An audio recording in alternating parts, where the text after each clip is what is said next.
तो ब्रह्म जो है वो कभी नहीं बदलता है। तो ये हमने देखा।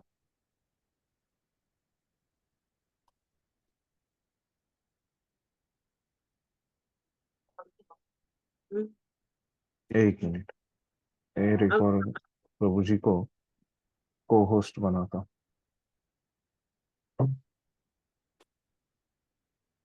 हम क्लास के ग्राम उठाए ना रोज लेट चुन हम तो रहे नहीं 4 बार आचरण करेंगे बाकी तो उठा लो हम तो उठा लो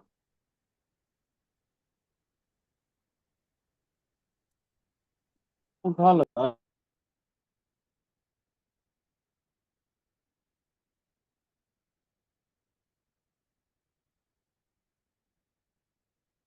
तो ब्रह्म का अर्थ है जीव और पर ब्रह्म का अर्थ है भगवान, है ना, ये पता है। जीव का स्वरूप भौतिक जगत में उसकी स्थिति से भिन्न होता है। तो यहाँ पे भौतिक जगत में है, तो हाँ, जीव का स्वरूप क्या है? भगवान का नित्य दास है। लेकिन यहाँ पे भौतिक जगत में क्या हो जाता है, वो भूल जाता है। तो भौतिक चेतना में उसका स्वभाव पदार्थ पर प्रभुत्व जताना है। तो ये जो कृष्ण का जो नित्य दास है वो है, लेकिन यहाँ पे भौतिक जगत में क्या करता है, वो दूसरे का मालिक बनना चाहता है ना? तो वो तो है दास, है ना? लेकिन यहाँ पे भौतिक जगत में हर एक जो जीवात्मा रहता है वो दूसरे जीवात्माओं में प्रभुत्व करना चाहता है। किंतु आध्यात्मिक चेतना या कृष्ण भावनामृत में उसकी स्थिति परमेश्वर की सेवा करना है ना? तो ये भौतिक चेतना और आध्यात्मिक चेतना में क्या अंतर रहता है, यहाँ पे ये प्रभुपाद ने हमको बताया है। जब जीव भौतिक चेतना में होता है तो उसे संसार में विभिन्न प्रकार के शरीर धारण करने पड़ते हैं। तो अभी ऐसे है, आध्यात्मिक चेतना और भौतिक चेतना ऐसे रहती है, प्रभुपाद ने बताया। तो अभी भौतिक चेतना रहेगी तो क्या हो जाएगा, है ना? तो क्या हो जाएगा भौतिक चेतना से? तो आपको इधर ही बार बार जन्म लेना पड़ेगा, अगर भौतिक चेतना रहेगी तो, है ना? फिर भौतिक चेतना के कारण कर्म अथवा विविध सृष्टि कहलाता है ना? तो ये भौतिक चेतना में रहेगी तो क्या हो जाएंगे, हमसे कर्म हो जाएंगे यहाँ पे, और कर्मों की वजह से फिर से यहाँ पे जन्म लेना पड़ेगा, है ना? और यही कर्मों के कारण जीवात्मा जो है इधर अलग अलग सृष्टि और करते रहेगा इस जगत में, है ना? इस प्रकार से प्रभुपाद ने अभी उसको बताया कि भौतिक चेतना होने से क्या होता है। पहले बताया कि दोनों में अंतर क्या रहता है और फिर भौतिक चेतना से होता क्या है। तो अभी जीव के बारे में बता रहे हैं। तो वैदिक साहित्य में जीव को जीवात्मा तथा ब्रह्म कहा जाता है ना, ये पता है हमको पहले। किंतु उसे कभी परब्रह्म नहीं कहा जाता। तो लोग बोलते हैं कि, जो खास करके मायावादी लोग है ना, वो क्या बोलते हैं कि हम लोग भगवान बन सकते हैं, है ना? इस प्रकार से वो बताते हैं कि, लेकिन ऐसे हो सकता है क्या, हम भगवान बन सकते हैं क्या? नहीं बन सकते। ये बताने के लिए प्रभुपाद बोल रहे हैं कि जो जीव है उसको ब्रह्म शब्द कहा गया है वेदों में, है ना? और भगवान के लिए फिर दोनों अगर एक ही हो जाते, एक ही बन सकते, तो एक ही शब्द रहता। लेकिन यहाँ पे क्या है, अलग अलग शब्द है ना? इससे हमको क्या समझ में आता है कि कैसे दोनों भी अलग अलग है, इसलिए उनको अलग अलग शब्द हैं। तो जीवात्मा विभिन्न स्थितियां ग्रहण करता है। कभी वह अंधकार पूर्ण भौतिक प्रकृति में मिल जाता है और पदार्थों को अपना स्वरूप मान लेता है, तो कभी वह आध्यात्मिक प्रकृति के साथ मिल जाता है। तो यहाँ पे ऐसे जीव है।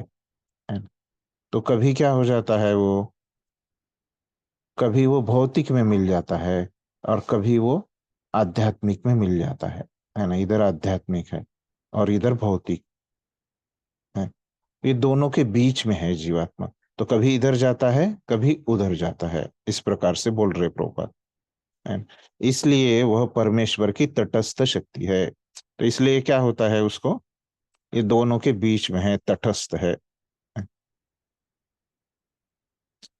तो इसलिए उसको तटस्थ शक्ति कहा जाता है ना? इधर भौतिक शक्ति है, इधर आध्यात्मिक शक्ति है। भौतिक या आध्यात्मिक प्रकृति के साथ अपनी पहचान के अनुसार ही उसे भौतिक या आध्यात्मिक शरीर प्राप्त होता है। जब जीव है भौतिक प्रकृति में आ जाता है, भौतिक पहचान कर लेता है, तो उसको शरीर प्राप्त होता है उसके कर्मों के हिसाब से। और हम्म, वो जिस तरह से उसकी इच्छा और कर्म दोनों के आधार पे, भौतिक प्रकृति में वह 84 लाख योनियों में से कोई भी शरीर धारण कर सकता है, किंतु आध्यात्मिक प्रकृति में उसका एक ही शरीर होता है। जब वो उसका शुद्धिकरण हो जाएगा, भौतिक प्रकृति में वो आएगा और वो भक्ति करेगा, है ना, उसका शुद्धिकरण हो जाएगा, और जब वो आध्यात्मिक जगत में जब जाएगा, है ना, तो ऐसे नहीं है कि आध्यात्मिक जगत में जब जाएगा तो वो अलग अलग रूपों में जाएगा, तो उसका स्वरूप फिक्स होता है, ऐसे बोल रहे प्रभुपाद। भौतिक प्रकृति में वह अपने कर्म अनुसार कभी मनुष्य रूप में प्रकट होता है, तो कभी देवता, पशु पक्षी आदि के रूप में प्रकट होता है। तो उदाहरण दिए हैं, है ना, प्रमुख प्रमुख। तो सार ये है कि कोई भी शरीर उसको 84 लाख योनियों में से प्राप्त हो जाएगा। स्वर्ग लोक की प्राप्ति तथा वहां का सुख भोगने की इच्छा से वह कभी कभी यज्ञ करता है, सकाम कर्म का यज्ञ करता है, किंतु जब उसका पुण्य क्षीण हो जाता है तो वह पुनः मनुष्य रूप में पृथ्वी पर आ जाता है ना, स्वर्ग में जाता है। किसकी वजह से? पुण्य की वजह से। लेकिन यही पुण्य उसका खत्म हो गया, है ना, क्षीणे पुण्य मर्त्य लोकम विशंति, है ना? क्षीण हो जाते हैं पुण्य, खत्म हो जाते हैं, तो वो फिर से पृथ्वी पर आता है ना। इस प्रक्रिया को कर्म कहते हैं। पुण्य कर्मों की वजह से ऊपर जाता है, कर्म खत्म हो गए तो फिर से नीचे गिरता है ना। तो इसको ही कर्म कहा गया है। और कोई अगला पढ़िए, कौन पढ़ेगा? मैं पढ़ू प्रभु जी? हाँ। छांदोग्य उपनिषद में वैदिक यज्ञ अनुष्ठानों का वर्णन मिलता है। यज्ञ की वेदी में 5 अग्नियों को 5 प्रकार की आहुतियां दी जाती हैं। ये 5 अग्नियां स्वर्गलोक, बादल, पृथ्वी, मनुष्य तथा स्त्री रूप मानी जाती हैं। और श्रद्धा, सोम, वर्षा, अन्न तथा वीर्य ये 5 प्रकार की आहुतियां हैं। यज्ञ प्रक्रिया में जीव अभीष्ट स्वर लोगों की प्राप्ति के लिए विशेष यज्ञ करता है और उन्हें प्राप्त करता है। जब यज्ञ का पुण्य क्षीण हो जाता है तो जीव पृथ्वी पर वर्षा के रूप में उतरता है और अन्न का रूप ग्रहण करता है। इस अन्न को मनुष्य खाता है, जिससे यह वीर में परिणत होता है, जो स्त्री के गर्भ में जाकर फिर से मनुष्य का रूप धारण करता है। यह मनुष्य पुनः यज्ञ करता है और पुनः वही चक्र चलता है। इस प्रकार जीव शाश्वत रीति से आता और जाता रहता है। किंतु कृष्ण भावना भावित पुरुष ऐसे यज्ञों से दूर रहता है। वह सीधे कृष्ण भावना मृत ग्रहण करता है और इस प्रकार ईश्वर के पास वापस जाने की तैयारी करता है। भगवत गीता के निर्विशेषवादी भास्कर बिना कारण की कल्पना करते हैं कि इस जगत में ब्रह्म जीव का रूप धारण करता है, और इसके समर्थन में वो गीता के 15वें अध्याय के 7वें श्लोक को उद्धृत करते हैं। किंतु इस श्लोक में भगवान जीव को मेरा शाश्वत अंश भी कहते हैं। भगवान का यह अंश जीव भले ही भौतिक जगत में आ गिरता है, किंतु परमेश्वर अच्युत कभी नीचे नहीं गिरता। अतः यह विचार कि ब्रह्म जीव का रूप धारण करता है ग्राह्य नहीं है। यह स्मरण रखना होगा कि वैदिक साहित्य में ब्रह्म जीवात्मा को पर ब्रह्म और परमेश्वर को पृथक माना जाता है। हरे कृष्ण। धन्यवाद। तो अभी क्या बोल रहे कि छांदोग्य उपनिषद में वैदिक यज्ञ अनुष्ठानों का वर्णन मिलता है ना। क्यों ऐसे बोल रहे? क्योंकि यहाँ पे बोला कि वो वैदिक यज्ञ करके, पहले प्रभुपाद ने बताया कि वो वैदिक यज्ञ करके कैसे स्वर्ग में जाता है ना। तो इसका वर्णन कहाँ पे है?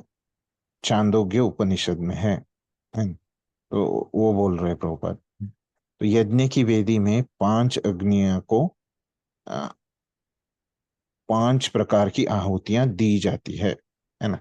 तो यज्ञ की वेदी मतलब क्या है कि जो कुंड रहता है, यज्ञ कुंड है, जिसमें अग्नि जलती रहती है, उसको बोलते हैं यज्ञों की अग्नि। तो ऐसे बोल रहे कि 5 वहां पे अग्नि रहती है यज्ञों की, है।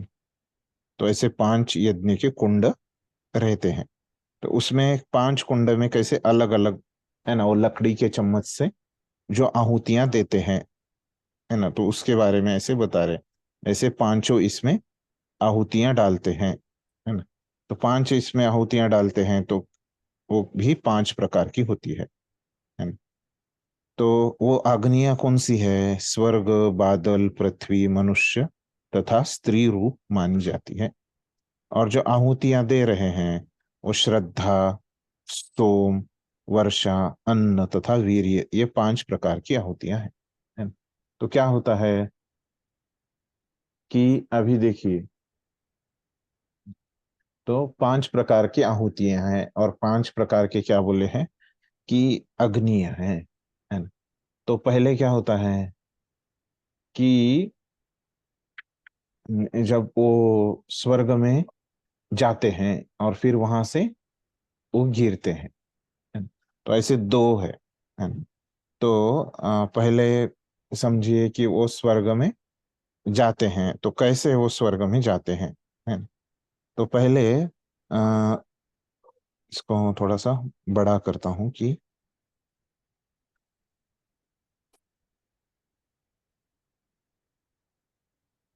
यहाँ पे देखिए ऐसे, ये 5 प्रकार की अग्नियां,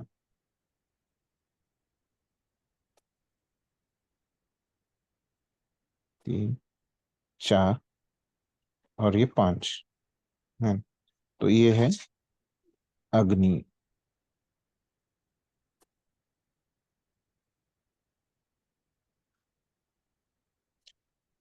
तो इसमें आप समझिए, है ना, तो उन्होंने क्या क्या बताया, अग्नि के नाम बताए हैं, है ना।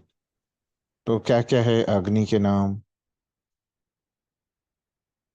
तो यहाँ पे है स्वर्गलोक, बादल, पृथ्वी, मनुष्य तथा स्त्री, है। तो ये क्या है? पहला रहेगा स्वर्गलोक, है। फिर बादल, फिर पृथ्वी,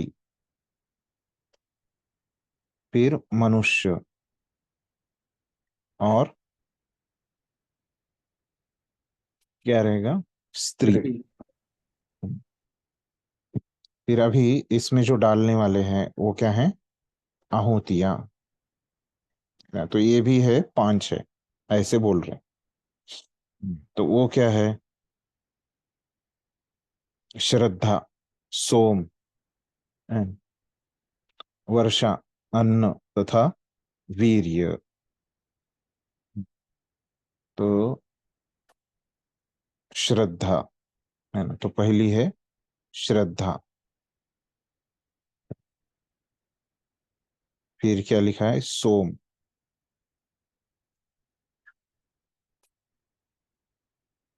फिर वर्षा, अन्न और वीर्य।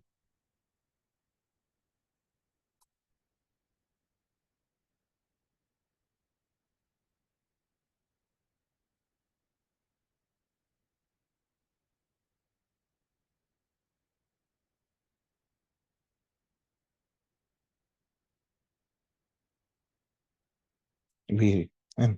तो ये आहुतियां हैं, तो इतना अभी उन्होंने बताया। ये 5 प्रकार के होते हैं। यज्ञ प्रक्रिया में जीव अभिष्ट स्वर्गलोकों की प्राप्ति के लिए विशेष यज्ञ करता है और उन्हें प्राप्त करता है। जब यज्ञ का पुण्य क्षीण हो जाता है तो वह पृथ्वी पर वर्षा के रूप में उतरता है। तो जीवात्मा जो है वो यज्ञ करता है ना?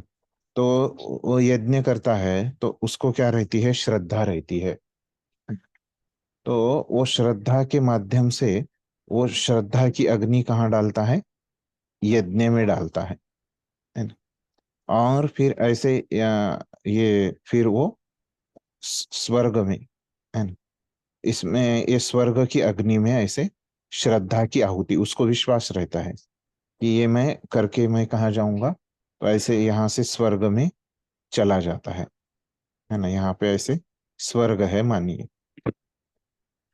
तो ऐसे यज्ञ में श्रद्धा रूपी आहुति डालता है तो क्या होता है, वो स्वर्ग में चला जाता है। फिर क्या बताया है,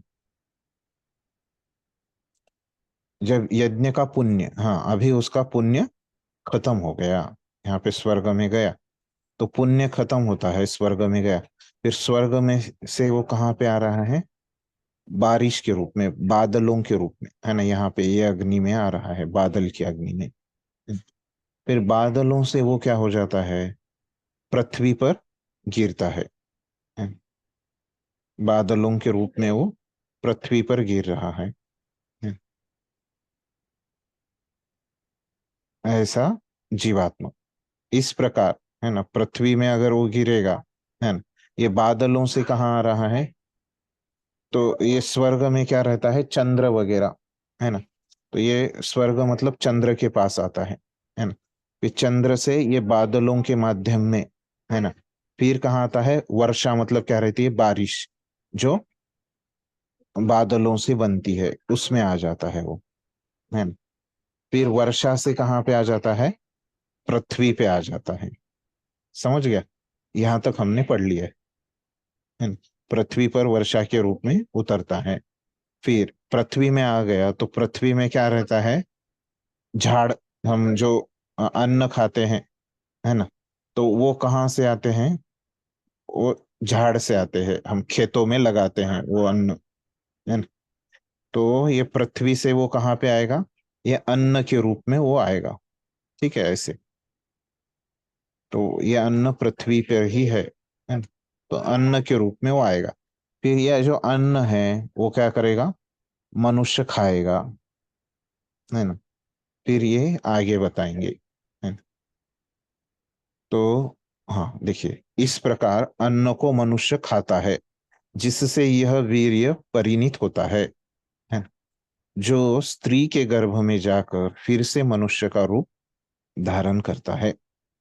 तो अभी क्या बोल रहे हैं कि ये अन्न जो पृथ्वी में आया वो मनुष्य खाएगा, तो इसके वजह से क्या हो जाएगा, मनुष्य में वीर्य उत्पन्न होगा।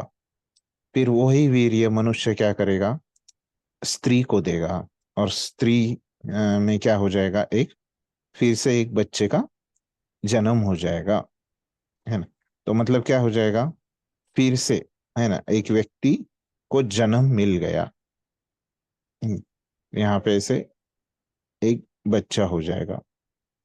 तो यहाँ पे भी जो बोल रहे हैं प्रभुपाद चांदोग्य उपनिषद से, है ना, तो मनुष्य पुनः यज्ञ करता है और पुनः वही चक्र चलता रहता है। तो अभी ये जो बच्चा है, फिर से वो श्रद्धा, है ना, उसको आएगी और वो फिर से ऐसे यज्ञ करेगा, है ना। तो ऐसे ये चक्र चलते ही रहता है ना। तो इतना बताने की बात यह है कि ये जो जन्म मृत्यु का जो चक्कर है, स्वर्ग में भी जाएंगे तो क्या होता है, कटता नहीं, है ना। स्वर्ग में से भी मनुष्य को क्या होना पड़ता है, फिर से जन्म लेना ही पड़ता है।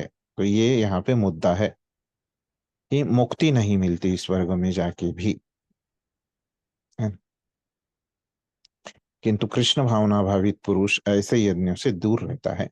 तो ऐसे सामान्य लोग ऐसे यज्ञ करते हैं, है ना, जो कि शाश्वत नहीं है उसका परिणाम, है ना, स्वर्ग से भी वापिस आना पड़ता है। लेकिन भक्त लोग ऐसे यज्ञ नहीं करते।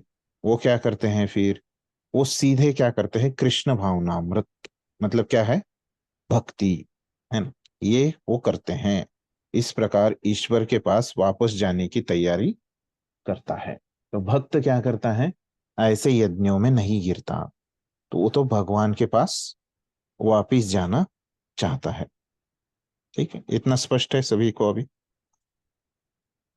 ये यज्ञ की क्या विधि है। तो भगवत गीता आगे बढ़ते हैं।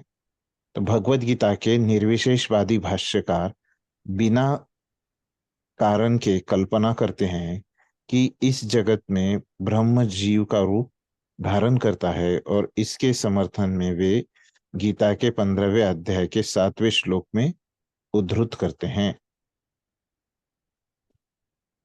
तो यहाँ पे प्रभुपाद क्या बोल रहे हैं कि जो निर्विशेषवादी लोग हैं, मायावादी लोग है ना, ऐसे लोग जो भाष्य करते हैं भगवत गीता के ऊपर, टीका लिखते हैं, तो वो बोलते हैं कि वो कल्पना करते हैं कि वो बोलते हैं कि इस जगत में ब्रह्म जीव का रूप धारण करता है। ये भौतिक जगत में क्या होता है कि ब्रह्म मतलब यहाँ पे किसको बोला है, वो लोग भगवान को, भगवान जीव का रूप धारण करते हैं। इसके समर्थन में वो गीता के 15वें अध्याय के 7वें श्लोक को बताते हैं। लेकिन अभी आगे प्रभुपाद और बोले, किंतु इस श्लोक में भगवान जीव को मेरा शाश्वत अंश भी कहते हैं। लेकिन इस श्लोक में क्या बताया भगवान ने कि ममे अंशो जीवलोके जीवभूत सनातन। तो ममे अंश है ना, और जीवलोके है ना, सॉरी, ममे अंश जीवभूत है, ममे अंश जीवलोक की। एक मिनट, ममे अंश जीवलोके, जीवलोके, जीवभूत सनातन। हाँ जीवभूत सनातन, ऐसे ममे अंशो जीवलोके, कुछ तो इसमें गड़बड़ होगा, एक मिनट में देखता हूँ। मनः पष्ठानीन्द्रियाणि। हाँ सॉरी, ममे अंशो जीवलोके ही है, और जीवभूत भी, ममे अंश, ममे अंशो जीवलोके जीवभूत सनातन मनष्ठानि इंद्रियाणि प्रकृति स्थानी कर्षति। लेकिन यहाँ पे पहला ही वाक्य हमको चाहिए, ममे अंशो जीवलोके जीवभूत सनातन, ये वाक्य चाहिए। तो भगवान क्या बोल रहे कि ममे अंशो, मेरा अंश है, कहाँ पे, जीवलोके, जीवलोके मतलब ये भौतिक जगत में, और वो कौन है, जीवभूत है ना, मतलब जीवात्मा है ना। और ये जीवात्मा कैसे है, ये जीव कैसे है, वो सनातन है। तो इस प्रकार से बोल रहे हैं। तो यहाँ पे जो जीवात्मा है जीवलोक में, भौतिक जगत में, है ना, तो वो कैसे है, सनातन है ना। तो वो कभी, सनातन मतलब क्या, नष्ट नहीं होता, जो कभी बदलता नहीं, है ना। तो ये भगवान ने बताया है, इसी जो लोग, जो श्लोक का मायावादी लोग आधार लेते हैं, तो ये बात प्रभुपाद ने यहाँ पे बताई। तो भगवान का यह अंश जीव भले ही भौतिक जगत में आ गिरता है, किंतु परमेश्वर कभी नीचे नहीं गिरता है। तो ये जीवात्मा नीचे गिरता है, लेकिन भगवान कभी नीचे गिरते नहीं, वो खुद की इच्छा से आते हैं। अतः यह विचार कि ब्रह्म जीव का रूप धारण करता है ग्राह्य नहीं है। तो ऐसे कभी नहीं हो सकता कि जो भगवान है वो जीव का रूप धारण करे, है न? वो तो अलग से उनका अंश है, और वो सनातन अंश है। तो यह स्मरण रखना होगा कि वैदिक साहित्य में ब्रह्म को पर ब्रह्म से पृथक माना है। वैदिक साहित्य में ऐसा है, लेकिन यह मायावादी लोग ऐसे नहीं मानते, है ना, वो बोलते हैं कि वो एक ही है ना? ये उनकी गलती है। ठीक है। तो इस प्रकार से प्रभुपाद ने यहाँ पे उसका स्पष्टीकरण दिया है। तो इसमें किसी को कुछ प्रश्न है, समझा नहीं ऐसे कोई है? ठीक है, तो अभी हम आगे बढ़ते हैं, है ना? तो इसमें कुछ आचार्यों ने विशेष बात कही है, तो देख लेते हैं।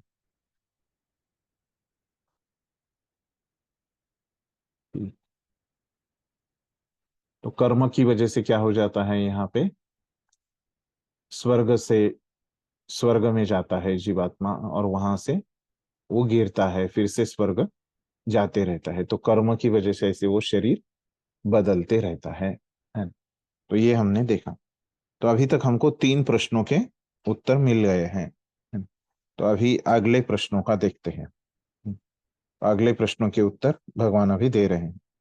आधिभूतम क्षरो भाव पुरुषश्चाधिदैवतम आधि यज्ञो अहम एवात्र देहे देहभृताम वर। तो यहाँ पे भगवान अभी क्या बोल रहे हैं कि आधिभूतम क्षरो भाव, देहे देह भृताम वर। तो अर्जुन को वो बोल रहे देह भृताम, है ना। तो देहधारियों में देह भृताम वर, है ना, मतलब हे देहधारियों में श्रेष्ठ, है ना। यहाँ पे वो शब्द है देह भृताम वर। फिर क्या बोल रहे हैं, निरंतर परिवर्तनशील यह भौतिक प्रकृति आधिभूत, है ना, भौतिक अभिव्यक्ति कहलाती है। तो ये जो भौतिक प्रकृति है ना, वो हमेशा बदलती है। हम देखते हैं कि कैसे ये बदलती है प्रकृति। हमारा शरीर, है ना, वो हमको कौन देता है, हमारा शरीर कैसे उत्पन्न होता है, ये भौतिक प्रकृति से, है ना। तो हमारा शरीर भी बदलते रहता है, और हमारे जो आसपास वाले जो चीजें रहती है वो भी बदलती रहती है। क्यों ऐसे बदलती रहती है, क्योंकि ये सब जो चीजें हैं वो भौतिक प्रकृति से बनी हुई है ना। तो बदलती रहती है मतलब परिवर्तनशील, उसको यहाँ पे लिखा है प्रभुपाद ने निरंतर, है ना, मतलब हमेशा वो बदलते रहते हैं। तो इसको ही क्या बोलते हैं, अधिभूत बोलते हैं। ठीक है। तो अभी आप 7वें अध्याय का 29वां श्लोक देखिए, क्या है उसका भाषांतर पढ़िए।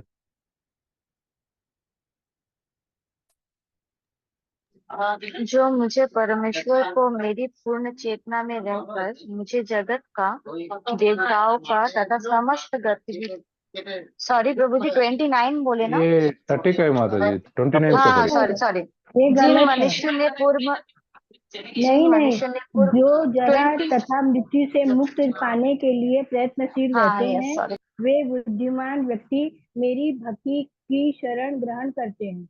वे वास्तव में ब्रह्म हैं, क्योंकि वे दिव्य कर्मों के विषय में पूरी तरह से जानते हैं। हरे कृष्णा प्रभु। हाँ बराबर, 30वां भी ये पढ़िए, 29वां है। 30वां पढ़िए। हरे कृष्णा प्रभु। ठीक है। हाँ। जो मुझे परमेश्वर को मेरी पूर्ण चेतना में रखकर जगत का, देवताओं का तथा समस्त यज्ञ विधियों का नियामक जानते हैं, वे अपनी मृत्यु के समय भी मुझे भगवान को जान और समझ सकते हैं। हरे कृष्ण। हाँ, तीसरा हो गया कि प्रभु जी। हाँ, तो 30वें में जो आपने पढ़ा, है ना, तो उसमें क्या बोल रहे हैं कि जो भगवान की चेतना में है ना, तो ऐसे लोग क्या समझते हैं कि ये जो भौतिक जगत है, दिखाता हूं मैं यहाँ पे,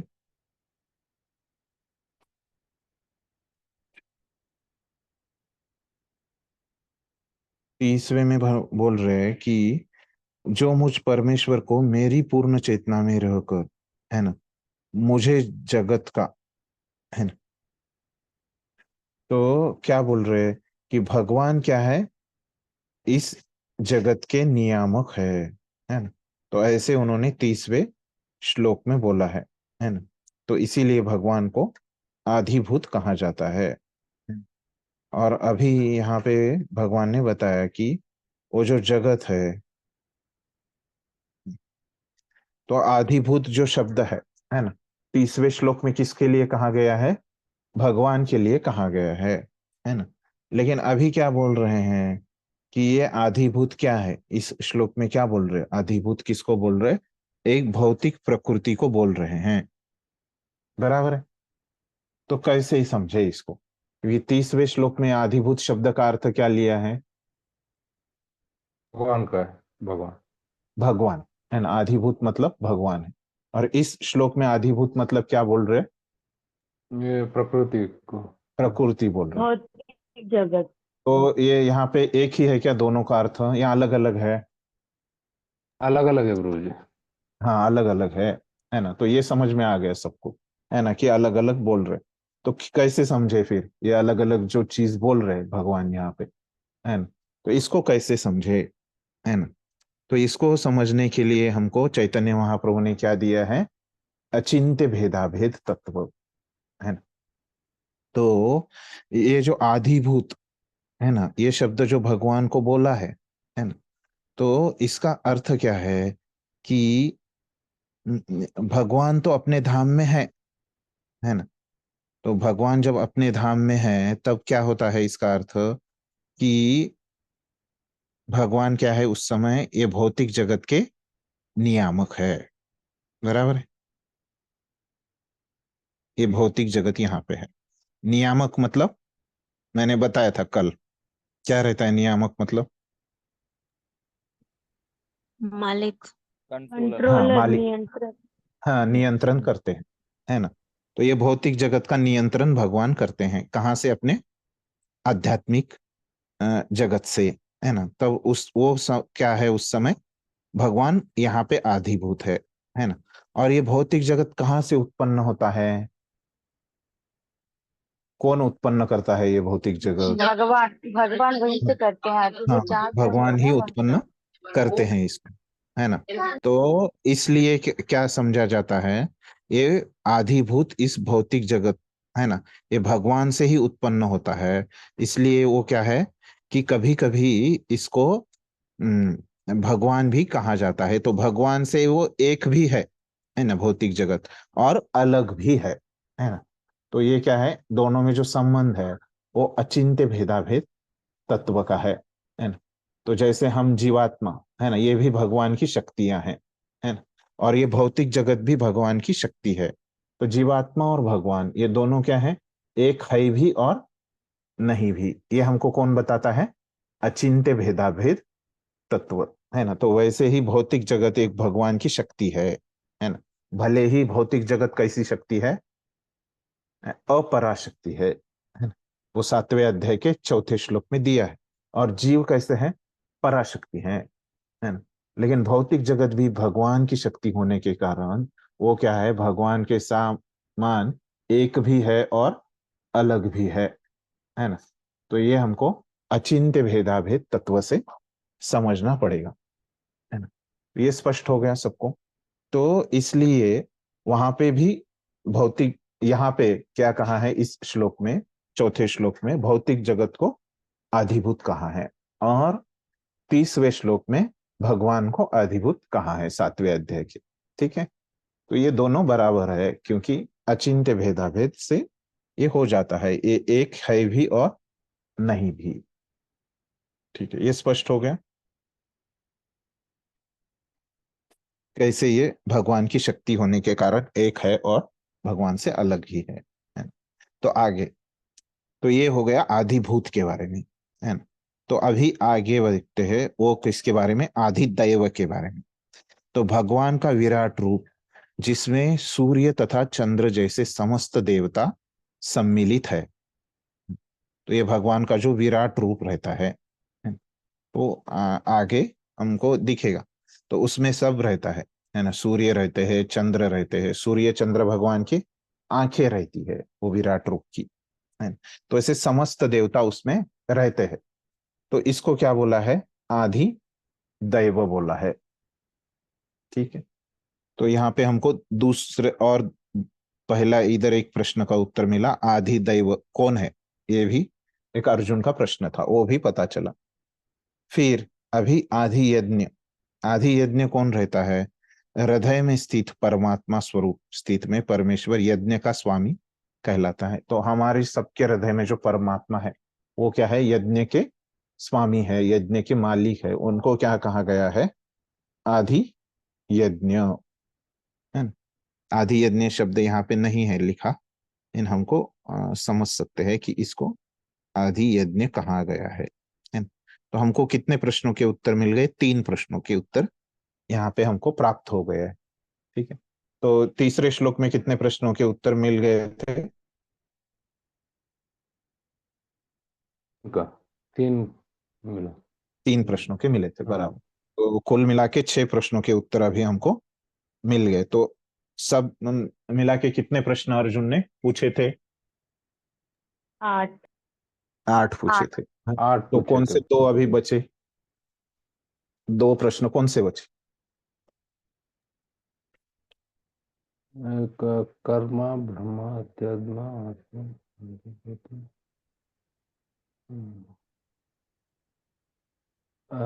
प्रयाण काले देहे। हम्म, तो क्या अर्थ होता है प्रयाण काली देह का? बराबर है, मृत्यु संस्कृत में वो काल में, बराबर। मृत्यु काल हाँ में प्रभु जी। हाँ, मृत्यु काल में। प्राण हम किस तरह मतलब भगवान की चेतना में छोड़ते हैं या नहीं, तो तो कैसे भगवान को याद रखे मृत्यु काल में, एक बचा है ना? और कौन सा बचा है?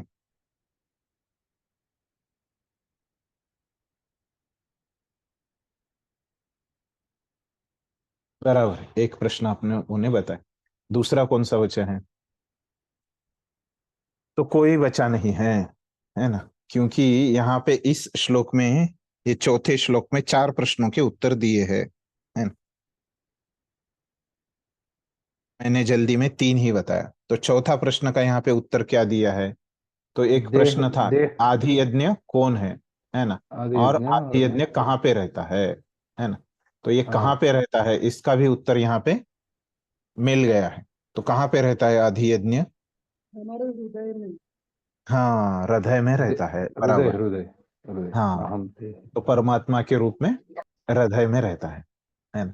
तो इस प्रकार से अभी तक भगवान ने 7 प्रश्नों के उत्तर दिए हैं, और एक प्रश्न अभी बचा है कि कैसे मृत्यु के समय में भगवान को कैसे याद करे।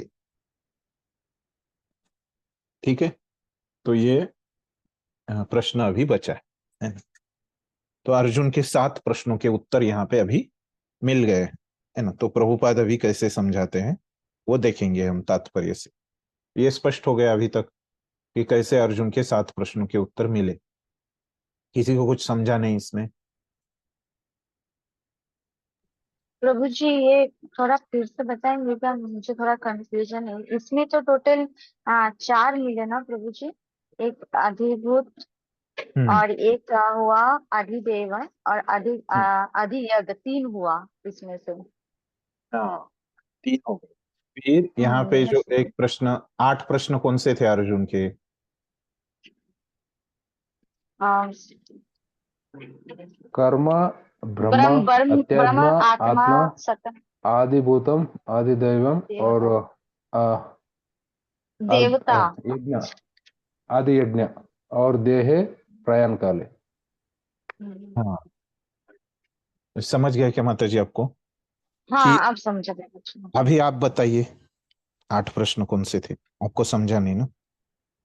प्रभु जी एक तो ब्रह्म क्या है वो बोला गया, एक आत्मा क्या है, और एक जो सकाम कर्म होते हैं वो, और ये जो भौतिक जगत है वो क्या है, और देवता इसके बारे में बताया गया है, और लास्ट में अभी जो प्राण काले वो बताया जाएगा, मतलब लास्ट में जो।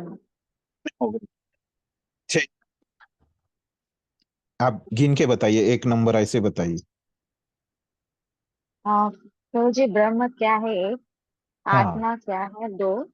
सकाम कर्म क्या है 3, हम्म भौतिक जगत क्या है 4, और देवता क्या है 5, और फिर आ, अभियज्ञ वो हुआ एक, है ना प्रभु जी? अभियज्ञ भी है ना?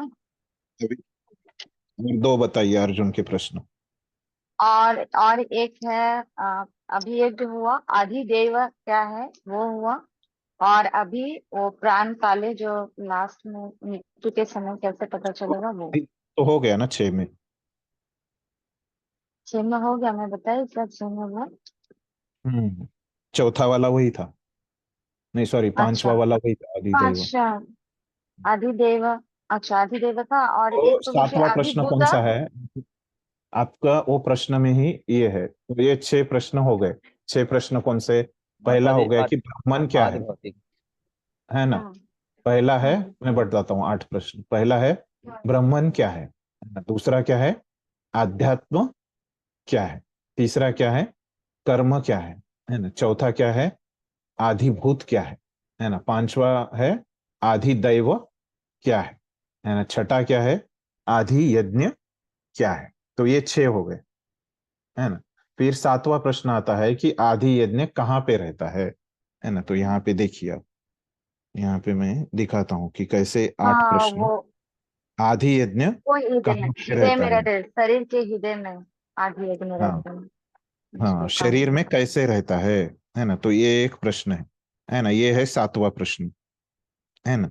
तो ये आदि यज्ञ कौन है? यहाँ पे मैं दिखा रहा हूँ, देखिए ये दूसरे श्लोक के प्रश्न है ना? ये आदि यज्ञ कौन है, ऐसे पहला प्रश्न है ना? आदि यज्ञ कौन है? ये दूसरा है, वो कहाँ पे रहता है, कैसे रहता है, मतलब कहाँ पे रहता है, अपने शरीर में कैसे रहता है, मतलब शरीर पे कहाँ रहता है। और फिर ये तीसरा प्रश्न है कि मृत्यु के समय भक्ति में लगे रहने वाले आपको कैसे जान पाते हैं। तो भक्ति जो लोग करते हैं वो मृत्यु के समय में आपको कैसे स्मरण कर पाते हैं, कैसे जान पाते हैं। ये 3 प्रश्न यहाँ पे है ना? और 5 प्रश्न इधर है कि ब्रह्म क्या है, पहला आत्मा क्या है, सकाम कर्म क्या है, 3 हो गए। फिर भौतिक जगत मतलब आधि भूत क्या है, और देवता मतलब आधि दैव क्या है ना? तो इस प्रकार से ये 8 प्रश्न है ना, ये लिख लीजिए, है ना? तो यही आपको मुश्किल हो गया था बताने में। तो अभी ये अगर समझ जाते हैं 8 प्रश्न, तो क्या हो जाता है कि इसमें से 3 प्रश्नों के उत्तर हमको तीसरे श्लोक में मिल गए, है ना? फिर अभी चौथे श्लोक में 4 प्रश्नों के उत्तर मिल रहे हैं, है ना? तो कौन से हैं 4 प्रश्न? तो आधिभूत क्या है, इसका उत्तर मिल गया। फिर आधिदैव क्या है ना? ये दूसरे प्रश्न का उत्तर मिला। तीसरा प्रश्न क्या है, आधि यज्ञ क्या होता है? और चौथा प्रश्न, आधि यज्ञ शरीर में कहाँ पे रहता है? अभी क्लियर हो गया मतलब? यस प्रभु जी, अभी क्लियर है। हाँ, तो कितने प्रश्नों के उत्तर मिले फिर अभी? 60। हाँ, तो एक प्रश्न बचा है, कौन सा? मृत्यु के समय भक्ति में लगे रहने वाले मतलब कैसे जान पाते हैं उनको, भगवान को हाँ, कैसे हम जान पाएंगे। इसे स्मरण कर पाते, जान पाते। ठीक, तो तात्पर्य पढ़ते हैं, सभी को समझ गया? तो कोई पढ़िए तात्पर्य चौथे श्लोक का। यह यह भौतिक भौतिक प्रकृति प्रकृति निरंतर निरंतर परिवर्तित होती रहती है। सामान्यतः भौतिक शरीरों को 6 अवस्थाओं से निकलना होता है। वे उत्पन्न होते हैं, बढ़ते हैं, कुछ काल तक रहते हैं, कुछ गौण पदार्थ उत्पन्न करते हैं, क्षीण होते हैं और अंत में विलुप्त हो जाते हैं। यह भौतिक प्रकृति अधिभूत कहलाती है। यह किसी निश्चित समय में उत्पन्न की जाती है और किसी निश्चित समय में विनष्ट कर दी जाती है। परमेश्वर के विराट स्वरूप की धारणा, जिसमें सारे देवता तथा उनके लोग सम्मिलित हैं, अधिदैवत कहलाती है। प्रत्येक शरीर में आत्मा सहित परमात्मा का वास होता है, जो भगवान कृष्ण का अंश स्वरूप है। यह परमात्मा अधियज्ञ कहलाता है और हृदय में स्थित होता है। इस श्लोक के प्रसंग में एव शब्द अत्यंत महत्वपूर्ण है, क्योंकि इसके द्वारा भगवान बल देकर कहते हैं कि परमात्मा उनसे भिन्न नहीं है। यह परमात्मा प्रत्येक आत्मा के पास आसीन है और आत्मा के कार्यकलापों का साक्षी है तथा आत्मा की विभिन्न चेतनाओं का उद्गम है। यह परमात्मा प्रत्येक आत्मा को मुक्त भाव से कार्य करने की छूट देता है और उसके कार्यों पर निगरानी रखता है। परमेश्वर के इन विविध स्वरूपों के सारे कार्य उन कृष्ण भावना भावित भक्त को स्वतः स्पष्ट हो जाते हैं, जो भगवान की दिव्य सेवा में लगा रहता है। अधिदैवत नामक भगवान के विराट स्वरूप का चिंतन उन नव दीक्षितों के लिए है, जो भगवान के परमात्मा स्वरूप तक नहीं पहुंच पाते। अतः उन्हें परामर्श दिया जाता है कि वे उस विराट पुरुष का चिंतन करें, जिसके पांव अधोलोक हैं, जिसके नेत्र सूर्य तथा चंद्र हैं और जिसका सिर उच्च लोक है। हरे कृष्ण। धन्यवाद। तो अभी यहाँ पे प्रभुपाद जो बोल रहे हैं, है ना? तो शुरू में क्या बोला प्रभुपाद ने कि भौतिक प्रकृति, है ना, जो कृष्ण ने ही बोला है उसी को दोहरा रहे पर, कि वो निरंतर बदलती रहती है ना? तो क्या क्या बदल होते हैं? तो जिस प्रकार से मैंने आपको भाषांतर समझाते हुए बताया था कि हमारा शरीर हमको कैसे मिला है, कहाँ से मिला है, कि भौतिक प्रकृति से, है ना। भगवान ने दिया हमको शरीर, लेकिन किसके माध्यम से दिया? भौतिक प्रकृति के माध्यम से हमको मिला है। तो ये जो हमारा शरीर है वो कैसे बदल रहा है, वो प्रभुपाद बोल रहे हैं, है ना। तो कैसे हम उत्पन्न होते हैं? हम उत्पन्न होते हैं मतलब क्या होता है? हमारा जन्म होता है। तो जन्म है से हमारा जैसे ही होता है तो हम क्या होते हैं? बढ़ते जाते हैं, है ना। तो ये पहला हो गया, जन्म हो गया। फिर हम बढ़ते गए, है ना। फिर हम क्या होते हैं? बढ़ते जाते हैं, है ना। तो आप देखिए कि कैसे छोटे बच्चे का जन्म होता है तो उसको कपड़े अलग अलग साइज के हम खरीदते हैं, है ना, जो दुकान में जाके खरीदते हैं। फिर एक समय आता है तो क्या हो जाता है? उसका साइज फिक्स हो जाता है ना। तो उसी साइज के कपड़े उसको आने लगते हैं, है ना। ऐसे थोड़े समय रहता है। फिर क्या होता है? कितनी अवस्थाएं हो गई? 3 अवस्थाएं हो गई, है ना। वो जन्म हो गया, फिर वो बढ़ते गया और स्थिर हो गया, कुछ काल तक वो रहा, है ना। फिर क्या हो जाता है? वो कम कम हो जाता है उसका, है ना। बुढ़ापे में वो कम कम हो गया जाता है। ये चौथी अवस्था हो गई, है ना। और फिर क्या हो जाता है अंत में? है ना, मृत्यु के समय में क्या हो जाता है? वो नष्ट हो जाता है ना? तो हाँ, तो और एक रह गए हैं यहाँ पे कि बीच में की अवस्था एक छूट गई। वो क्या है? कुछ गौण पदार्थ उत्पन्न करते हैं, है ना।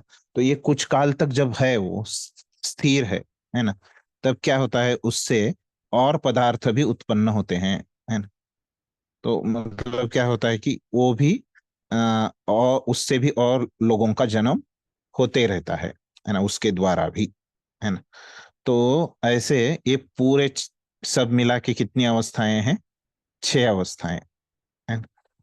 तो ये 6 अवस्थाओं में परिवर्तन होता है मनुष्यों के शरीर का। तो ये बताया प्रभुपाद ने। तो भौतिक प्रकृति आधिभूत कहलाती है ना। तो जो भगवान ने यहाँ पे बोला है, यह किसी निश्चित समय में उत्पन्न की जाती है और किसी निश्चित समय में विनष्ट कर दी जाती है। उसका समय कैसे रहता है? फिक्स रहता है, निश्चित रहता है। परमेश्वर का विराट स्वरूप की धारणा, जिसमें सारे देवता तथा उनके लोग सम्मिलित है ना। तो यहाँ पे आधिभूत की बात पूरी हो गई। तो अभी आगे बता रहे आधि दैव, है ना, आधि दैवत, है ना। तो आधि दैवत किसको बोला है? देवताओं को, भगवान के विराट रूप को। जो भगवान के विराट रूप में देवता लोग है उनको आधि दैव बोलते हैं। प्रत्येक शरीर में आत्मा सहित परमात्मा का वास होता है, जो भगवान कृष्ण का अंश स्वरूप है। तो प्रत्येक शरीर में क्या होता है? एक शरीर रहता है और एक आत्मा रहती है। वो आत्मा क्या है? भगवान का अंश है ना। और वो आत्मा के साथ क्या रहता है? परमात्मा भी रहता है ना। वो भगवान स्वयं है। तो ये परमात्मा को क्या बोल रहे हैं कि आधि यज्ञ बोलते हैं, है ना। और वो कहाँ रहता है? हृदय में रहता है। इस श्लोक के प्रसंग में एव शब्द अत्यंत महत्वपूर्ण है। तो यहाँ पे जो एव शब्द आया है इस श्लोक में, कहाँ पे आया है? एव, है ना। आधि यत्रो अहम एवात्र। तो यहाँ पे उसकी संधि हो गई, उधर नहीं दिखेगा, यहाँ पे दिखेगा अहम एव। तो ये जो श्लोक में एव शब्द आया है उसका क्या है अर्थ, वो बोल रहे। तो एव शब्द वो महत्वपूर्ण है ये बताया। फिर बाद में बोल रहे कि इसका इसके द्वारा भगवान बल देकर कहते हैं कि परमात्मा उनसे भिन्न नहीं है ना। तो एव शब्द के द्वारा भगवान क्या बता रहे हैं कि वो परमात्मा क्या है? मैं ही हूं, है ना। तो परमात्मा जो है वो क्या है? मैं खुद हूं। इस प्रकार से भगवान बोल रहे हैं। ये एव शब्द के द्वारा ऐसे अर्थ होता है ना। ऐसे यहाँ पे कहा है, यह परमात्मा प्रत्येक आत्मा के पास आसीन है और आत्मा के कार्यकलापों का साक्षी है तथा आत्मा के विभिन्न चेतनाओं का उद्गम है। तो ये परमात्मा के कार्य बता रहे। तो कहाँ पे रहता है वो? आत्मा के पास रहता है। तो हमारे आत्मा के कार्यकलापों का वो साक्षी भी है। और आत्मा में जो अनेक प्रकार की जो चेतनाएं आती है, तो उनका भी ये क्या है, स्रोत है।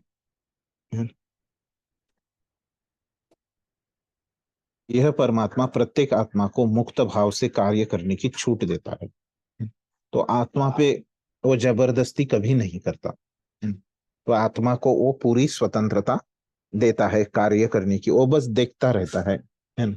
एक साक्षी के रूप में परमेश्वर के इन विविध स्वरूपों के सारे कार्य उस कृष्ण भावना भावित भक्तों को स्वतः स्पष्ट हो जाते हैं, जो भगवान की दिव्य सेवा में लगा रहता है। तो ये जो भगवान के कार्य है, तो एक भक्त को समझ में आ जाते हैं, है ना, जो कि भगवान की सेवा में, मतलब दिव्य सेवा में, ऐसे लिखा है। तो मतलब भगवान की भक्ति में लगा है, भक्ति मतलब भगवान की सेवा, इसमें वो लगा है। आधिदैवक नामक भगवान के विराट स्वरूप का चिंतन उन नवदीक्षितों के लिए है जो भगवान के परमात्मा स्वरूप तक नहीं पहुंच पाते। तो अभी ये जो परमात्मा स्वरूप है उसको क्या बोला, आधि यज्ञ बोला। जो आधि यज्ञ को नहीं समझ पा रहे, परमात्मा को कुछ लोग नहीं समझ पाते, है ना, क्योंकि उनका शास्त्रों पे भरोसा नहीं रहता है, भक्तों पे भरोसा नहीं रहता है, विश्वास नहीं रहता है, और वो परमात्मा दिखता भी नहीं, है ना। तो बहुत सारे जो लोग हैं वो परमात्मा को मानते ही नहीं है ना। तो वो लोग आधि दैव को मानते हैं, है ना। तो ये आधि दैव, क्योंकि ये विराट रूप दिखता है, सूर्य दिखता है, चंद्र दिखता है, पानी दिखता है ना? तो इसलिए वो आधि दैव तक ही कुछ लोग जा पाते हैं, तो वो आधि यज्ञ तक जाते ही नहीं, है ना, इस प्रकार से।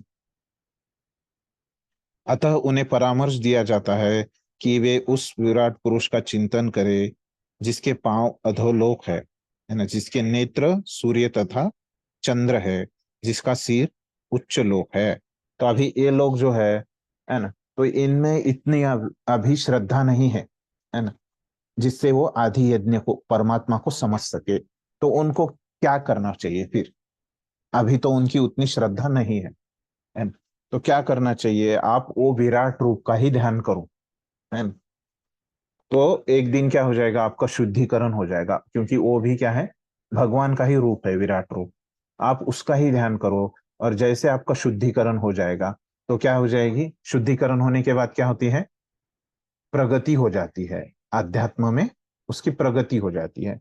और वो प्रगति जब आपकी हो जाएगी, जब आपका शुद्धिकरण हो जाएगा, आप विराट रूप के ऊपर ध्यान करने से, फिर आप क्या करो, परमात्मा के ऊपर आपका भरोसा हो जाएगा, आपका शुद्धिकरण करने से आपको समझ में आ जाएगा।